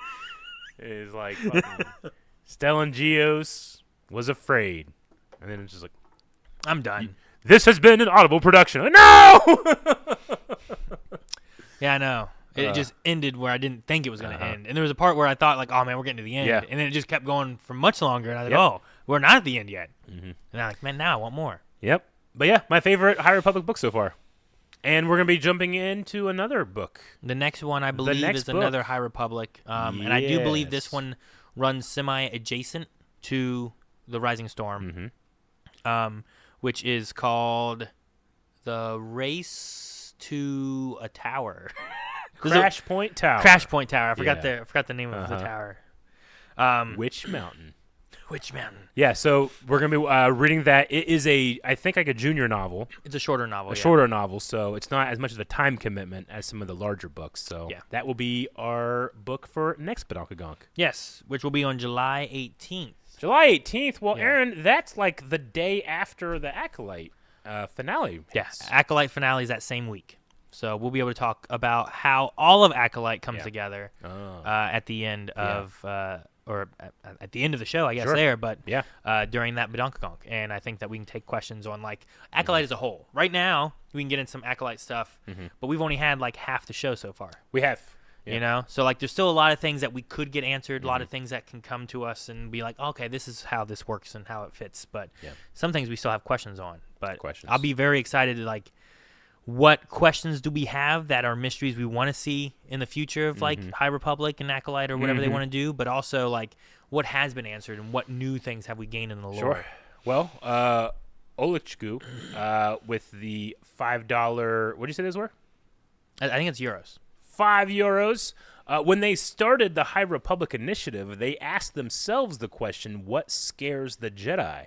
So if we're asking, well, what's going to be happening next, that's probably a good avenue to go down. What does scare the Jedi? Man, I don't know. Losing other Jedi. I don't know. Yeah. You know, like they shouldn't have attachment, but, you know, Jedi have attachments to other Jedi. Like that happens. Yeah, I would say so. You know? Absolutely. Especially between masters and apprentices. Yeah. If it didn't, then whenever they lost one and they were going to burn them into a crisp like they do, no one would be there. Yeah. There wouldn't be an honor ceremony. Yep. They'd be like, oh, shame. Well, all right. Anyway. Next one. They just walk out. Yeah. That doesn't happen. No. So, like, there's definitely connections between them. I mean, what does... just like Fabicino says, what does Palpatine say the Jedi are afraid of? Losing their power. Which... yeah, sure. Yeah. Losing their power, that's right. Alike in so many ways. So the Acolyte, Aaron. Yes. So we're going to get into some conversation about the Acolyte, and this is going to be, too, when we might get into some questions from you guys, especially about the Acolyte. But there's been a lot of talk about Acolyte and how it has been breaking canon for Star Wars. And we wanted to have some conversations talking about, well, what are issues that people are having that are breaking canon, and what are things of, like, what we know, and does it break canon, does it not? And I think there's a lot of wiggle room with some of this stuff, too, because there's lots of old legend stuff, right? We don't have twin siblings of Han and Leia. Yeah. That was legends, but we have Ben, right? Well, like that's the current canon of what kids we have from them, right? We do. So who's in a dyad with Rey? Yeah. You know, so you kind of have that theme almost in a way. Right? Sure. So like there's things like that where it's like, oh no, they broke the canon. It's like, well, legends is legends. And what is the current canon, and what do we know, and what can we, you know, pull from what we're seeing from Acolyte so far? Sure, yeah. And, you know, I mean, look, I've had a complicated last couple of days with the internet and how it talks about things. Like, I'm actually kind of perturbed and upset by how the fandom has been. Not just, you know, I have said this a million times, like, I literally do not care, and it's going to sound bad. Like, I don't care how you feel. I only care about how I feel. Sure. But I will listen, and I will, whenever there are good faith arguments, be like, oh, okay, that's a good point. I didn't think about it that way, or that's not how it hit me. Art hits us differently. There's this kind of weird, in my opinion, weird feeling that, like, up above us, hanging above all art is the good, and we all can compare this art to the good. But that's a fantasy. There is no good. There is no bad. It's just how does it make you feel? If it doesn't make you feel that great and you're not responding, you are well within your right to be like, I felt this was bad, but there's nothing objective about that. You know? Sure. It doesn't mean you're wrong for feeling that way. Absolutely. And it doesn't mean someone else is wrong for liking it. Yeah, right? This isn't math. This isn't science. This isn't like cold, hard truths that we need to be able to comport to reality for or anything like that. This is storytelling. The storytellers need the freedom to tell their stories that reflect what they want to say, not what I want to hear, you know? Sure. And sometimes that doesn't work. Yeah. And when that doesn't work, it can be upsetting, especially if it's something that you really enjoy, something like Star Wars. I certainly have had moments where I'm like, oh, that didn't work for me. But I only use this word just because I used to be a Christian. Like, I have grace enough to, like, suspend my belief enough, even when I'm not enjoying something, to still grant the storyteller the room to tell that story. Sure. And I just feel like that's, like, just gone. I don't know what happened to it. Sure. Like, Recently we talked about some things that like we don't like in Star Wars. Yeah. Like one of those being like in Episode 9, Mm-hmm. I think they could have shown better the I'm all the Jedi kind of moments. Yeah. I believe that was one I had in there where I've seen some fan versions of that, and I'm like, man, that feels so much better, and I like that version a lot Absolutely, more. yeah. You know? But that doesn't mean that that story is wrong. It just means for me it doesn't hit the way I want it to hit. It could have been, I feel like, more engaging in that. Yeah. I mentioned, we were talking today, I mentioned one today where I'm like, man, I should put that on my list. I've always hated when Yoda says goodbye to Chewbacca in Episode 3. I don't know why, just because I've always felt like, why does he care that much? Frank Oz sounds like it's his best friend. Goodbye, Chewbacca. Miss you, I will. You know? Sure. And I've always been like, why is he so, like, it feels like they just, like, know each other from... Yeah, did they know each other from before? I guess, I don't know. Didn't he just come here Yeah. recently? What's going on? But those are things where, like, I can take it and be like, it doesn't ruin anything else, you know? Sure. But anyway, I don't know. I feel like there's been kind of like a lack of grace recently in the fandom.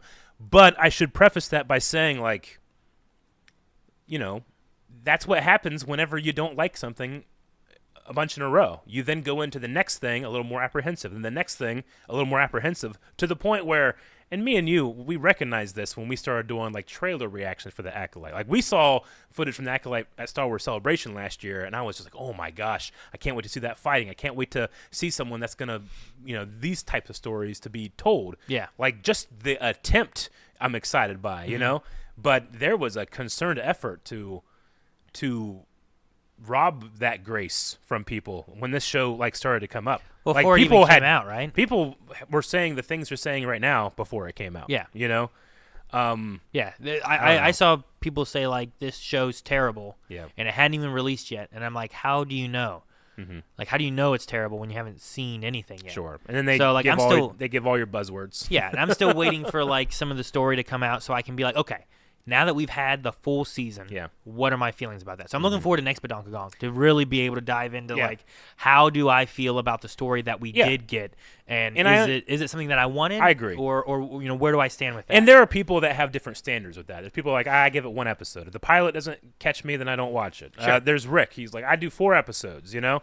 There's me and you that are more like, I want to see an entire season, like up to a stopping point that like, and now you can stop watching, because I like episodic. I mean, sure, Flash Well, Gordon is episodic. You know, that's what Star Wars was based off The of. book that we just read, the first few chapters, I wasn't like real hooked into, you know? But once I got into the middle of it, Yeah. and once I got to the ending, I was like, dude, I really want to see more and see where the story goes. Yeah.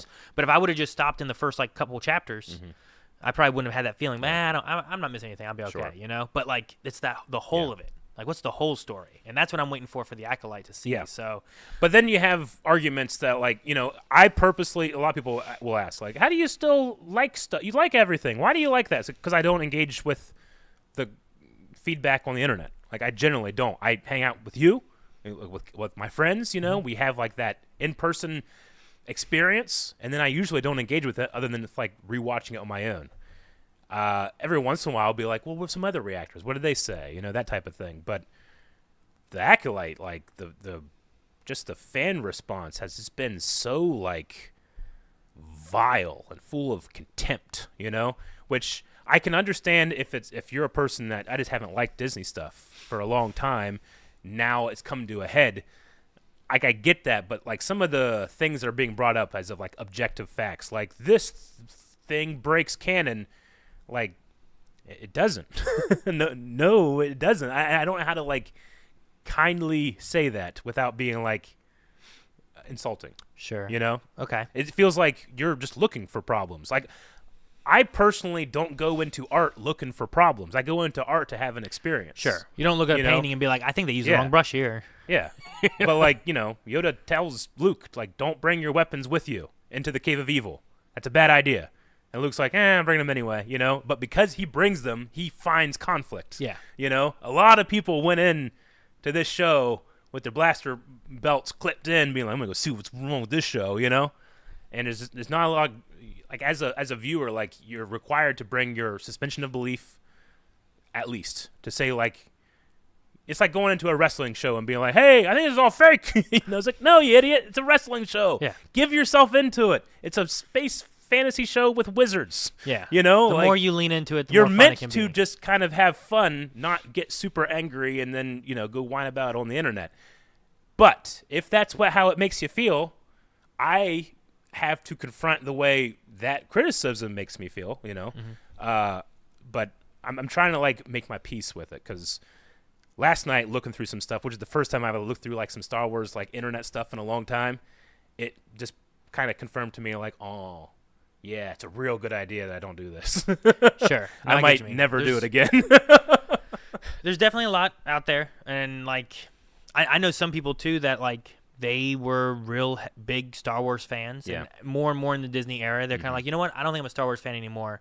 I like Star Wars, but I don't think I'm a fan. And I'm like, I think that's fine. If you've grown out of it, I suppose, or if you've gotten to the point where, like, these stories aren't connecting with you, that's fine. Enjoy the Star Wars you like, and then if you don't want to see more, you don't have to see more. You know? Yeah, I'm perfectly fine with that. But like, I'm at the same point of, like, if you like Game of Thrones and you just want to watch Game of Thrones, you don't have to watch House of the Dragon. You know, if you don't like House of the Dragon, just watch the ones you like. But that doesn't mean the people watching House of the Dragon need to be ridiculed or told how wrong they are. But there's this, I don't know, I'm trying to choose my words correctly. There's this kind of aggressive ownership a certain type of fan will have over Star Wars, and they'll come up and they'll tell you, hey, you having a good time? Well, you shouldn't, and here's why. And then they give all these reasons, and if I don't agree with those reasons, they go, shill, you know, like, it gets so aggressive and so, and I'll use the word arrogant to be like, no, my opinion is so right, it has now jumped into the realm of objective, which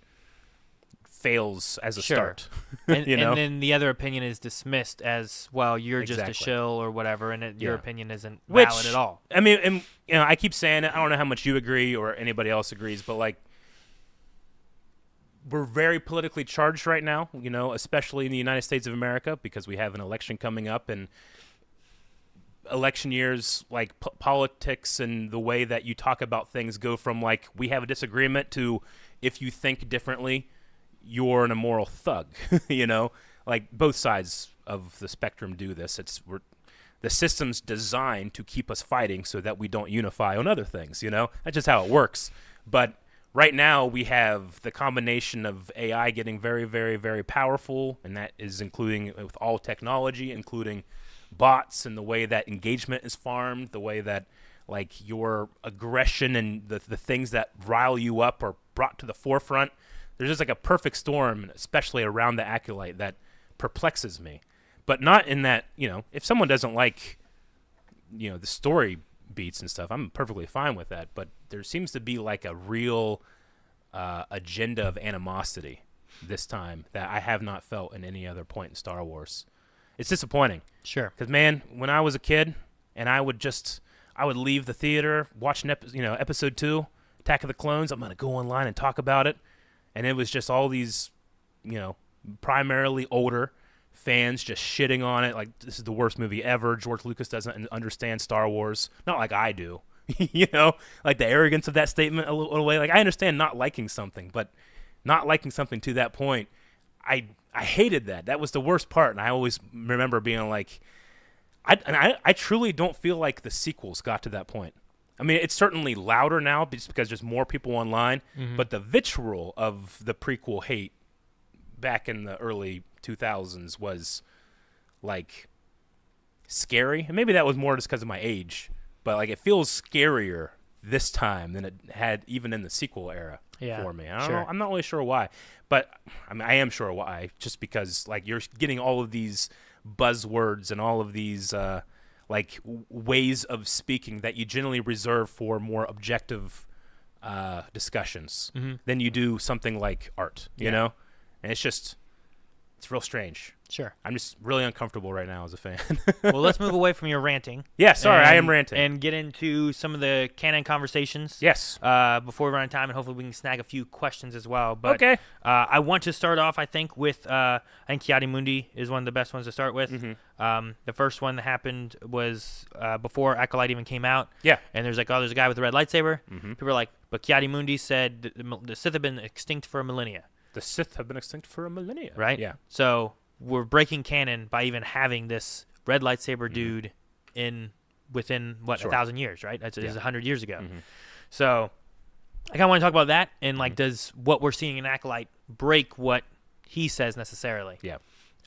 From my perspective, and this is why I also want to make sure I wait until Acolyte comes out, because once it's all released, we'll have a better idea of what is the story? Because it could be something where it's this is something that's being hidden by the Jedi, where I really feel like the Acolyte is showing us some fall of the Jedi into the prequel era where the fall actually happens. Yeah. But the Jedi have to change from what they are at one point to being really solely, I don't know, almost owned by the Republic. You know what I mean? They're doing what the Republic wants for the most part. Yeah. They're becoming their generals and their soldiers, which is so many times well, I can't fight a war for you. You know, it's well, they do later. You know.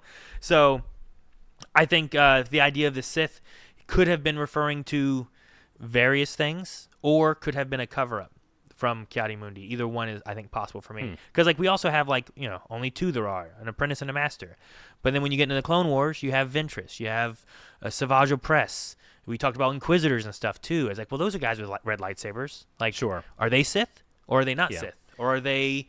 They refer to Ventress as an assassin. I would say time, casual Star Wars fans will just say, "Oh, they're Sith, they're Jedi." That makes sense, you know, even though we know that's not the case. And the word Sith hasn't been uttered in the Acolyte. Sure, yet, right? No, not at all. I don't think so. We're bringing that to it. So much of it, people are what is that? Yeah. That we got that in the last episode of what are you or what is that, and no one knew. Yeah. But is that because they've never seen a Sith? Is it a Sith? Is it a Dark Jedi, which was a thing common in the Old Republic era, where Jedi fell, became corrupted, but they didn't become Sith. They just were Dark Jedi. Right now, as it stands, I don't think there's any actual real argument to say that it breaks canon. I would go further on that it feels like, and I'm not sure if this is actually the case, but it feels like, they put the guy that said that in there, that feels a little more targeted. He's also the guy that's he's a political idealist, not a murderer. Ki-Adi-Mundi tends to be the Jedi that says shit that's that's wrong. Oh, that's wrong. you know what? He was a murderer.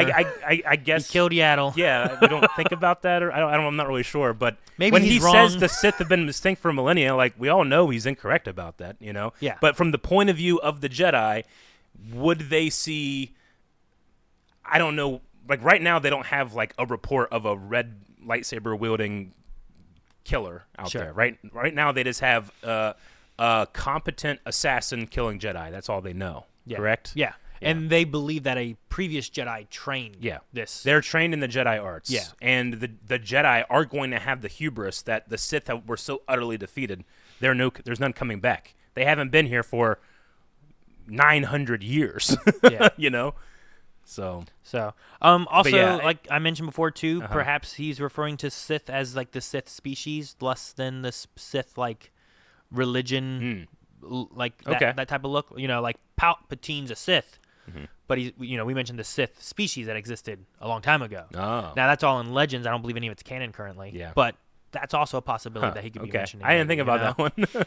So I don't know. I'll be curious to see how the Acolyte plays out with that a little bit. But you're keeping options open, and I don't think letting stories tell themselves, not going online and getting upset. I don't think I need to be upset that he said that because, as you said too, he's been wrong about things. We know he's wrong because the Sith have been existing. Because Palpatine, Plagueis, Plagueis is master. You might learn how to say it. I might learn how to say it one day. In the next couple of weeks, maybe in the next couple of weeks, we never know. Maybe. So we know Sith have existed, so we know he's wrong. But mentioning Ki-Adi-Mundi being in it, I know a lot of people were upset saying that canonically now his age is different.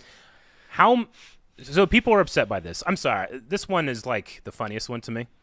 How many people that are real upset, do you think knew that fact before they knew how old they he was went online and said the acolyte breaks canon? Here's the source and here's the source. Like, what do you think the percentage of the people that are upset like knew that fact? I feel like it came from like a YouTuber, or it came from like an article, and then everyone latched onto it and has grown from there. I don't figure, because I couldn't have told you how old Ki-Adi-Mundi was. No. And before. I would have to look it up. You're a super fan. I would have had to, like most of the council, I would have to look up. When we were talking about what Jedi might show up, I was looking up like how old are some of these Jedi council members. Yeah. But if you said like, you know what, Adi Gallia is actually 150 years old, she just ages like very well. I mean, like, dang, okay. Well, Han Solo's age has changed.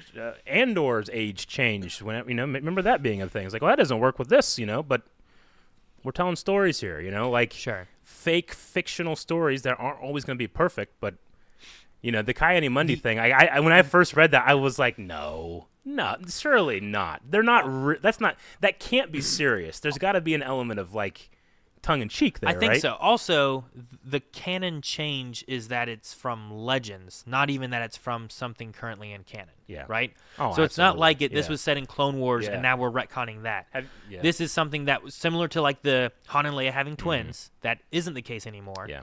It's a change in the current canon that we're going with, not what the old canon had. So it's not one of those things where I'm like, I don't feel like this is breaking canon. We don't canonically have this information. We just have the Legends information, Yeah.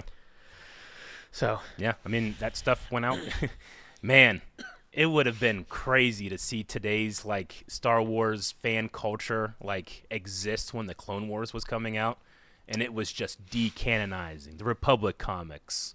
Like all of the EU stuff that was coming before. How many times did Shaak Ti die? Yeah, Shaak Ti, when did she die? Even Peel, when does he die? Koth, did he die or did he not? And like, I showed you that video today when we were talking about it of Dave Filoni talking about Koth, and he goes up to George and he's like, "Hey, is Koth dead or alive?" And George is like, "Who cares? Tell stories." That's what he does. I mean, Lucas did that to his own material. Like this. Even if you call it a continuity break, like pales in comparison to some of the continuity breaks Lucas does, why are we being so precious with this? I don't think anybody takes Star Wars more seriously than I do, but it's a space show that we're having fun with. I don't know how this argument, changing Ki-Adi-Mundi's age from a Topps card or reference book or whatever breaks canon. It's such a disingenuous argument. And it makes you want to throw out all the other arguments, which is a pitfall. You don't do that. That's just a commentary on that one argument. Sure. There's arguments in there. I'm like, I don't feel that way, but I can see that, Sure. But this one, I'm just like, I don't know if I don't want to be conspiracy theorist, but I don't know if anybody actually is upset by this, or if they're just looking for like, people looking for things. I get what you mean. I it think, might be, and I'm just wrong. I want to keep that completely open that I'm just wrong, but this one I was just like, come on. Like I've seen people upset that like, oh no, the Wookiee Jedi's dead, and I was really excited for that Wookiee to be fair, to fight. I want to see him fight and be a Jedi, and how cool would that be? Yeah, and I had that feeling too, and that's why it worked for me because it was taken from me, Sure. And I'm like, oh my god, and that's why having the Sith Lord or apprentice, I don't know who he is, come down there, like entering that scene. He's like, I've taken that from you. I'm gonna take all this now too, and that's when you end that. I'm like, oh my gosh, what happens next? That's what I love about entertainment and storytelling.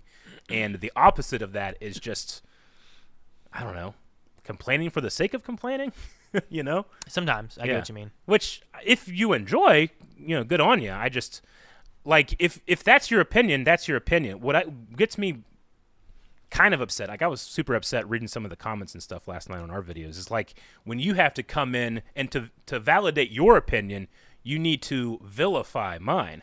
Which is just, I'm trying not to cuss too much because I get upset with this, but it's anti-art. Sure, it's ridiculous. You've failed wholeheartedly when you do that. I don't know. Sure. Well, and like there was talking about Ki-Adi-Mundi's age was. The Wikipedia is where everyone goes to get information. Heck, I go there lots of times to try to find information for things. Yeah. And the fact that it was changed, and then people who change it because, well, here's what the canon is, so I got to change our Encyclopedia of Star Wars. So they got death threats. I thought was ridiculous. That's not. I don't know how you can watch a show like Star Wars and like look at those values and like what is this thing actually trying to tell you, and then do this type of thing. It's so antithetical, like to the point where I'm like, okay, this is dumb culture war stuff. It should be dismissed as it is, dumb. But these are real people getting real death threats because they updated information in real time as they watched it. Like I've read those, those things too. Like people are like talking about it like it's some conspiracy that like some kind of like Watergate stuff where they went in and tried to do it while the episode was happening so no one would notice or something. I'm like, it's just some guy who puts a lot of time into trying to make sure that whenever you look up Star Wars information, it's as reliable as possible. That's what Wikipedia does. I'm so grateful for the people at Wikipedia, and to hear that they're going through that stuff, that just bullshit it's so embarrassing, I agree. Like, no, I don't think the Wikipedia. Hey, are thing you a is Star Wars fan? it's Yes, I am. Are you one of those guys that like attack people because they updated Wikipedia articles? Like, no. Well, I'm it's the not same one thing. of them. Like the Such an hate embarrassing that thing. Jake Lloyd got because people didn't like prequels. The hate that Yeah. Ahmed Best got because they didn't like Jar Jar. The hate Yeah. that dang it, Rose. I can't think of her name. Kelly Marie Tran. Yeah. The You hate got that it. she got because people didn't like Rose or they didn't like the sequel trilogy. Like that stuff is the things where I always think it's too far. Where it's like you don't need to do that. You can say the things you don't like. You can stop watching it. You can boycott it. You can do stuff like that. Yeah. But to like do death threats and to hate on a person because you didn't like the direction Yeah. that this TV show or this movie went I know. is, I think, too far. Yeah. That's ridiculous to Yep. me. Like to attack the real person because you don't Yep. like the character. And then past all that, there's also just this real concerned like effort to, if you do like it, to like go and like attack those people. I've seen it happen. Kyle Katarn has gone through it. I saw Star Wars Explained going through some of it. I've never seen like the pushback of just people enjoying something, that we've gotten on our videos. Again, a lot of it feels disingenuous, but it's so disappointing. Sure. And embarrassing. Yeah. The last one I had for canon breaking kind of things. Canon breaking, yes. Was we've had these twins that were born, and there's a mention that there's no father involved with these twins being born. Yes. And a lot of people seem to be upset that the idea of Anakin, also born in a similar fashion, was special and the chosen one, and they feel like this breaks that canon and makes him less special and ruins that aspect. I feel like this one is more defensible than the Coyote Mundi Age one. I still don't agree with it. I think that one of them is the Force acting, and the other one is two people making a choice and using the Force to carry out that choice. It's wholly different. Like if a priest comes up to me and like punches me, I might be like, dang religion, But if God parts and comes down and punches me, I might be like, okay, oh my God, this is way different, Sure. So like in one of them, the Force, conceives Anakin through the midichlorians. In the other one, two witches do magic. Like they are different, but. I'm not to say they're completely different, and thus it is not to be compared. That's not true. No. They are to be Well, compared, 'cause sure. this could but be- it doesn't break canon. That's fuck. I'm sorry. This could be a step that's talking about. Yeah. We've seen Sidious use what looks to be a little bit more of a witchy magic than The blue just fire, the Force, yeah. right? Yeah, in Rebels we have that Yeah. kind of thing happening. And we also had Son of Dathomir. Son of Dathomir, yeah. Where they've learned and taught each other, and he's learned and was going to take an apprentice in Mother Talzin. And I love right? how we read that, and Calvin was like, huh. Do you think, like, the Sith learned anything from the Dathomirian witches when it came to, like, changing, like, non-life to life? Because they have, like, the zombie thing, and they brought back, Maul from the brink, and they turned this, Savage Opress, who seemingly had no Force ability or power, into a Force-powered monster, Like, all that stuff is in there. That stuff comes directly from George and Dave and those original Clone Wars meetings, Yeah. So, like, there's definitely, I feel like there's elements of that with Yeah. the witchiness. That's maybe things that Palpatine learns, from Mother Talzin or something, or maybe Plagueis does. So, like, if there is a connection, and we don't exactly have answers of, like, how Anakin came to be, if it was strictly the Force, if it was what Plagueis was doing, since Plagueis is kind of not canon. But, I mean, he's canon, but, like, the stories aren't. So, and like, I don't want that answer. Sure. Either, Yeah, some people don't, right? In fact, there was a comic book that kind of like people thought gave more of an answer, and the comic book artist or writer had to come out and say, no, that's not what I mean. to get away from the Plagueis Palpatine creating Anakin thing. Yeah, because like some people, that's their speculation of what's going on with it, and I think even if it is, I think a lot of that has to stem from something, right? Yeah. You have to like, well, where did that come from? How'd they get that idea? And these witches messing and changing and doing something to do this, I think, can be like one of the starts of what we learn of that happening. Sure. And is this the first time? I think we were talking at one point, and it wasn't like when it wasn't like Qui-Gon came over to the council and talked to them and was like, hey, look, he's a kid, he ain't got no father. Yeah. And they're like, what? Yeah, they didn't freak out. No. They were like, I don't think we're going to train him. Yeah. They're like, nothing special here. It seemed like a relatively important detail that, like, hey, the midichlorians themselves conceived this child. Do you think that's a message from the very God that we worship? Nah, probably not. He said ship and cup a lot. I don't know. So... But again, that's hubris of the Jedi as well, right? Yeah. Sure. But no, I mean, and especially with this one being resulting in twins, I think is a really cool way to go about it too, right? Because it's not just Anakin alone, and because he's alone, he's trying to possess people, because he has nothing. Mm-hmm. He's trying to possess his mother, trying to possess his wife, to have them and keep them because those are his. Like, this is a dyad, if you will, two people that, if anything, like, they haven't gone into the, like, like, have you ever heard, like, weird twin stuff? Sure. Like, weird twin facts. They can, like, I don't know. They sense each other. Yeah. Or, like, if you watch Twins, like, Danny DeVito burns his hand, sure, and Arnold's yeah. like, oh. Like, if anything, I want more. Sure. They haven't gone far enough for me. Sure. No, I get you. I get what you mean. Mm-hmm.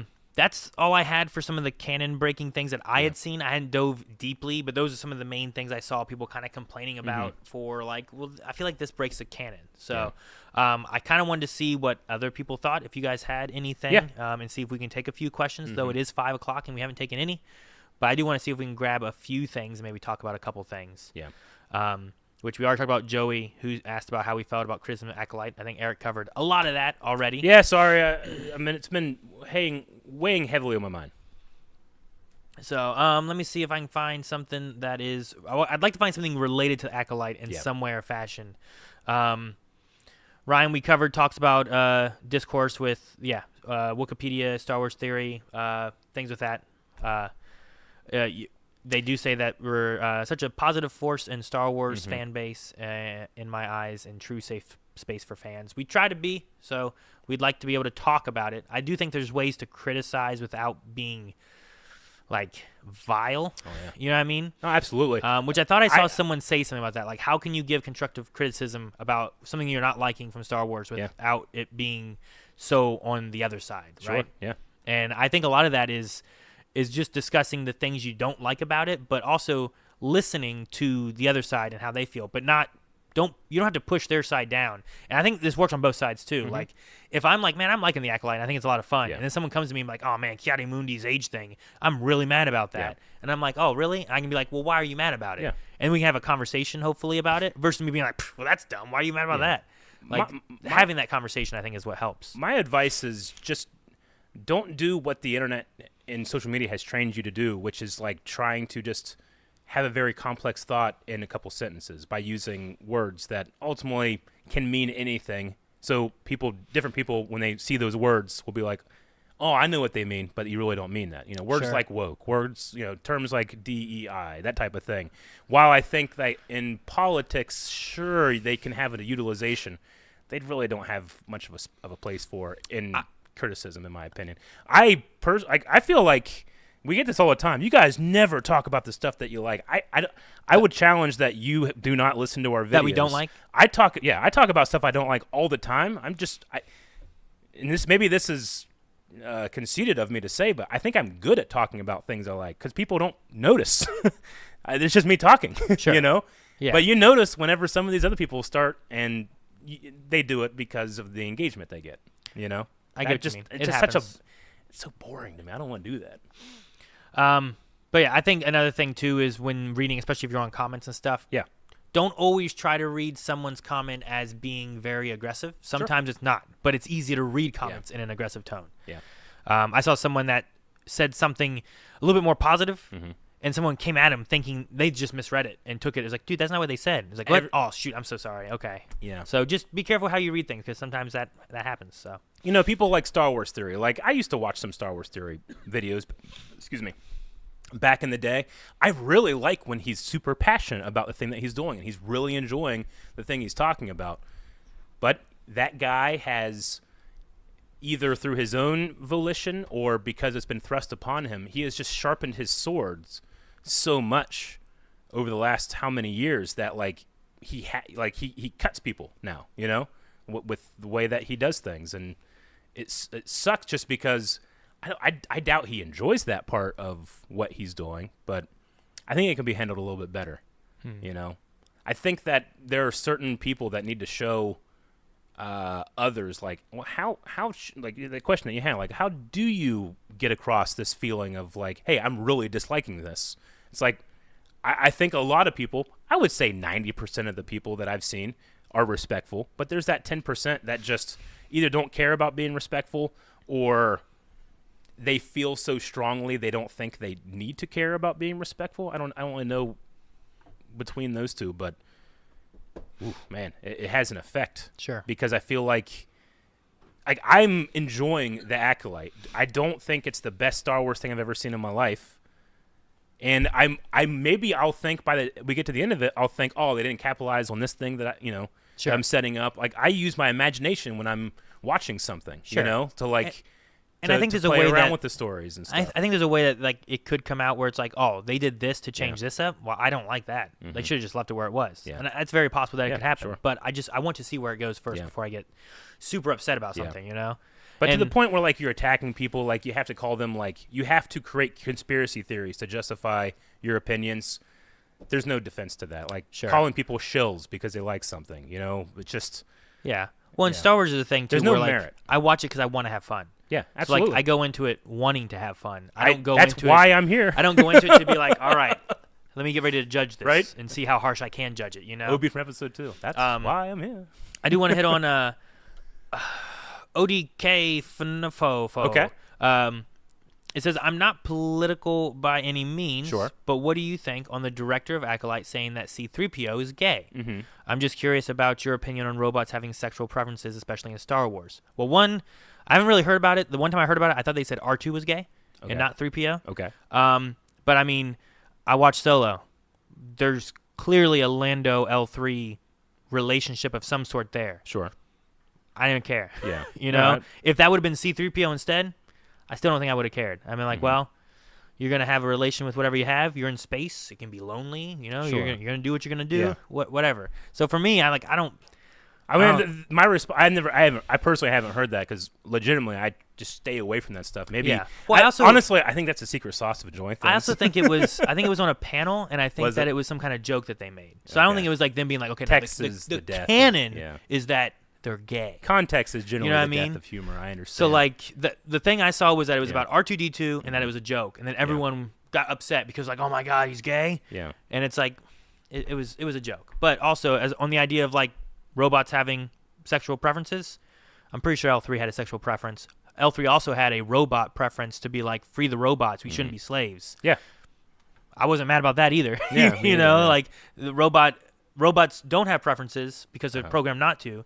But should they go on long enough? They don't sexually reproduce, so they wouldn't have an expression of sexuality. No. So like unless it's programmed. Once the AI starts to become a little bit more self-aware, it fought up against slavery. It had some kind of like interest in Lando Calrissian. Like there was definitely like something about this robot, and none of that bothered me. Sure. Yeah. So if C-3PO was gay, I don't know what that means. Whatever. He's a robot. Yeah. I don't care. Would you say like if Leslie Headland, is that her name? Like if she just like opened a door and said R2's gay, like the first thing I wouldn't be like, like I would be like, what do you mean? Yeah. What does that mean? Yeah.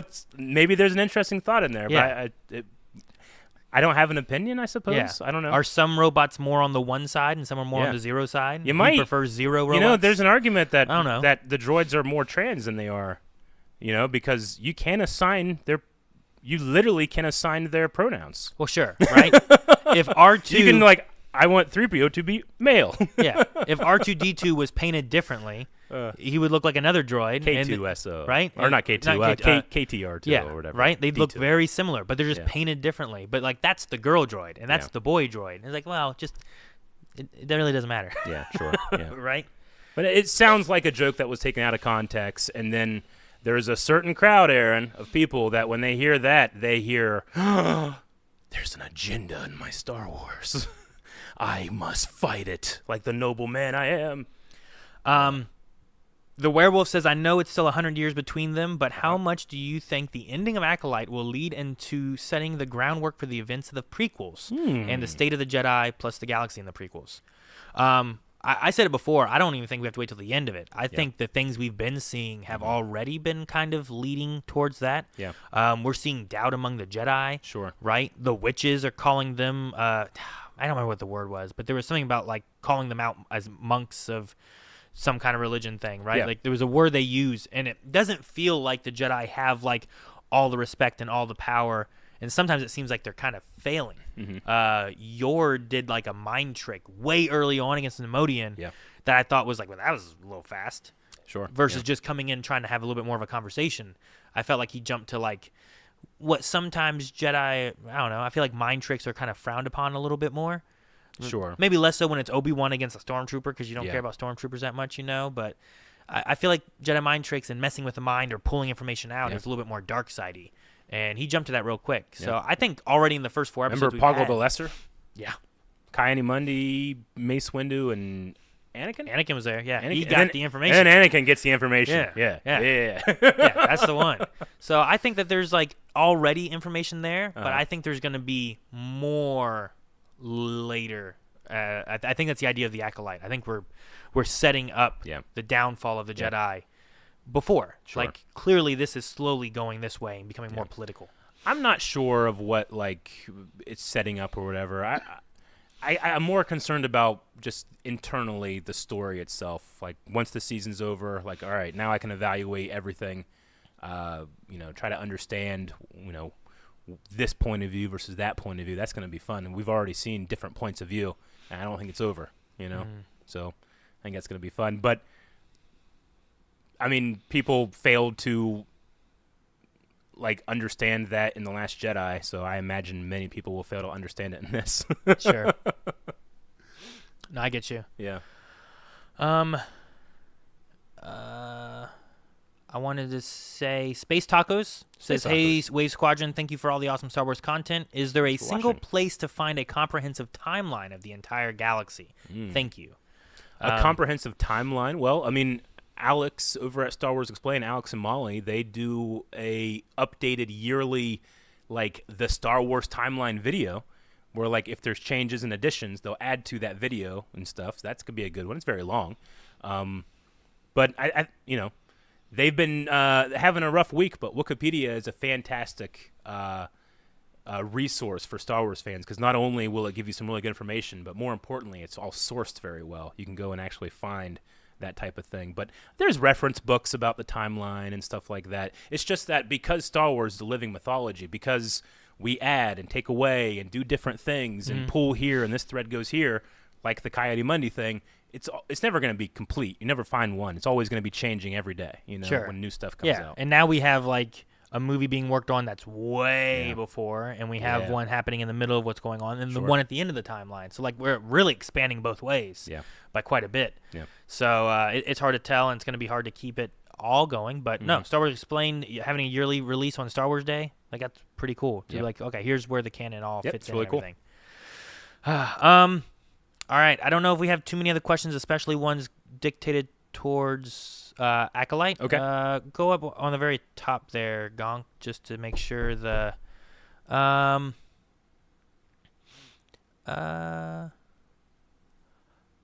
okay. Let's go with Oisin just wants to know what's your favorite episode so far. Personally, I'm enjoying the show and I love the content, guys. I really like the second one, mainly for Torben. I think it was Torben. I liked what was going on with him. The bearish vow. I thought that was cool. And also, I love Soul, right? Soul's fight with May. I thought that was real cool and a lot of fun. Really cool. So that was like probably my favorite one so far. Yeah. Yeah, I mean, I don't. It's a question. So, my favorite so far. I kind of don't separate, especially like episodic television necessarily in my mind, but I guess when I first heard the question too is what immediately came to my mind too. Maybe for the same reasons. My favorite part was that fight. Yeah. I think so far that I've seen. Yeah. I just enjoyed the flow and the Yeah. movement, and Soul has been like I think my favorite character of the show so far. I love the way he talks and his face and his like. I just I like a lot of him. But so. I am mystified with Kamir's performance and what could possibly be going on with that. I think there's a lot of like there's surface level stuff, but I keep picking up these not surface level things that he does. So I'm interested to see what happens there. So honestly, the end of the fourth one with the Sith Lord coming down at the end and, you know, like his movements, the way that he just is presented, I'm very intrigued. And I would say that's like my favorite part so far. It's just that feeling of mystery that I really enjoy. And this is a mystery show. Yeah. So right. That's my favorite part. Kind of like a whodunit murder thing, and we're trying to figure out like who the master is. I'm just, you know, right now it's a weird time, but we got to remember, like, you will never be able to watch these episodes for the first time ever again. Like, if you go into them with a little tiny bit more grace, you might be able to be surprised as opposed to just a constant disappointment like a lot of people seem to be getting. Yeah. Yep. Very much so. Yeah. All right, guys. I got a raid. I think it's all the questions we have. I do want to say thank you, yes, for the raid from King Kai. Thank you so much for the raid. We're actually about to wrap things up, but we will be back with our next podcast July 18th. July 18th. We have a book called Race to Crash Point Tower that we'll be covering, and then we will also get a chance to really dive into Acolyte and talk in that one about the entirety of the show. Yeah. Because it'll be done by then. Absolutely. Like anything that I didn't like or like will be at its most then, because that's generally when I reserve my time. I'm not a reviewer, you know. I'm not a critic. Like, I don't want to be. Those are things that, you know, I like. There's certain like critics and stuff I follow, sure, but it's just not something I find to be fun. But generally, whenever a season is over, that's my time to like, okay, let me look at this as I would more critically or as a reviewer than just enjoying a piece of entertainment with friends. Yeah, which I guess is a real tough thing to do. You shouldn't do that.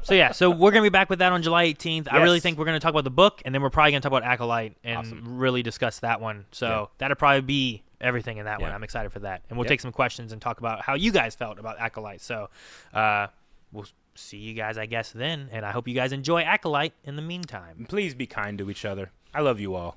May the Force be with you. Bye-bye. We're going to be here before we know it, August 2nd to the 4th. It is Blind Wave University is the theme this time, and we are hosting it at Marietta College. Remember, tickets are limited and on sale now. Head over to blindwave.com/wavecon to buy your tickets today and enroll in Blind Wave University. Class dismissed.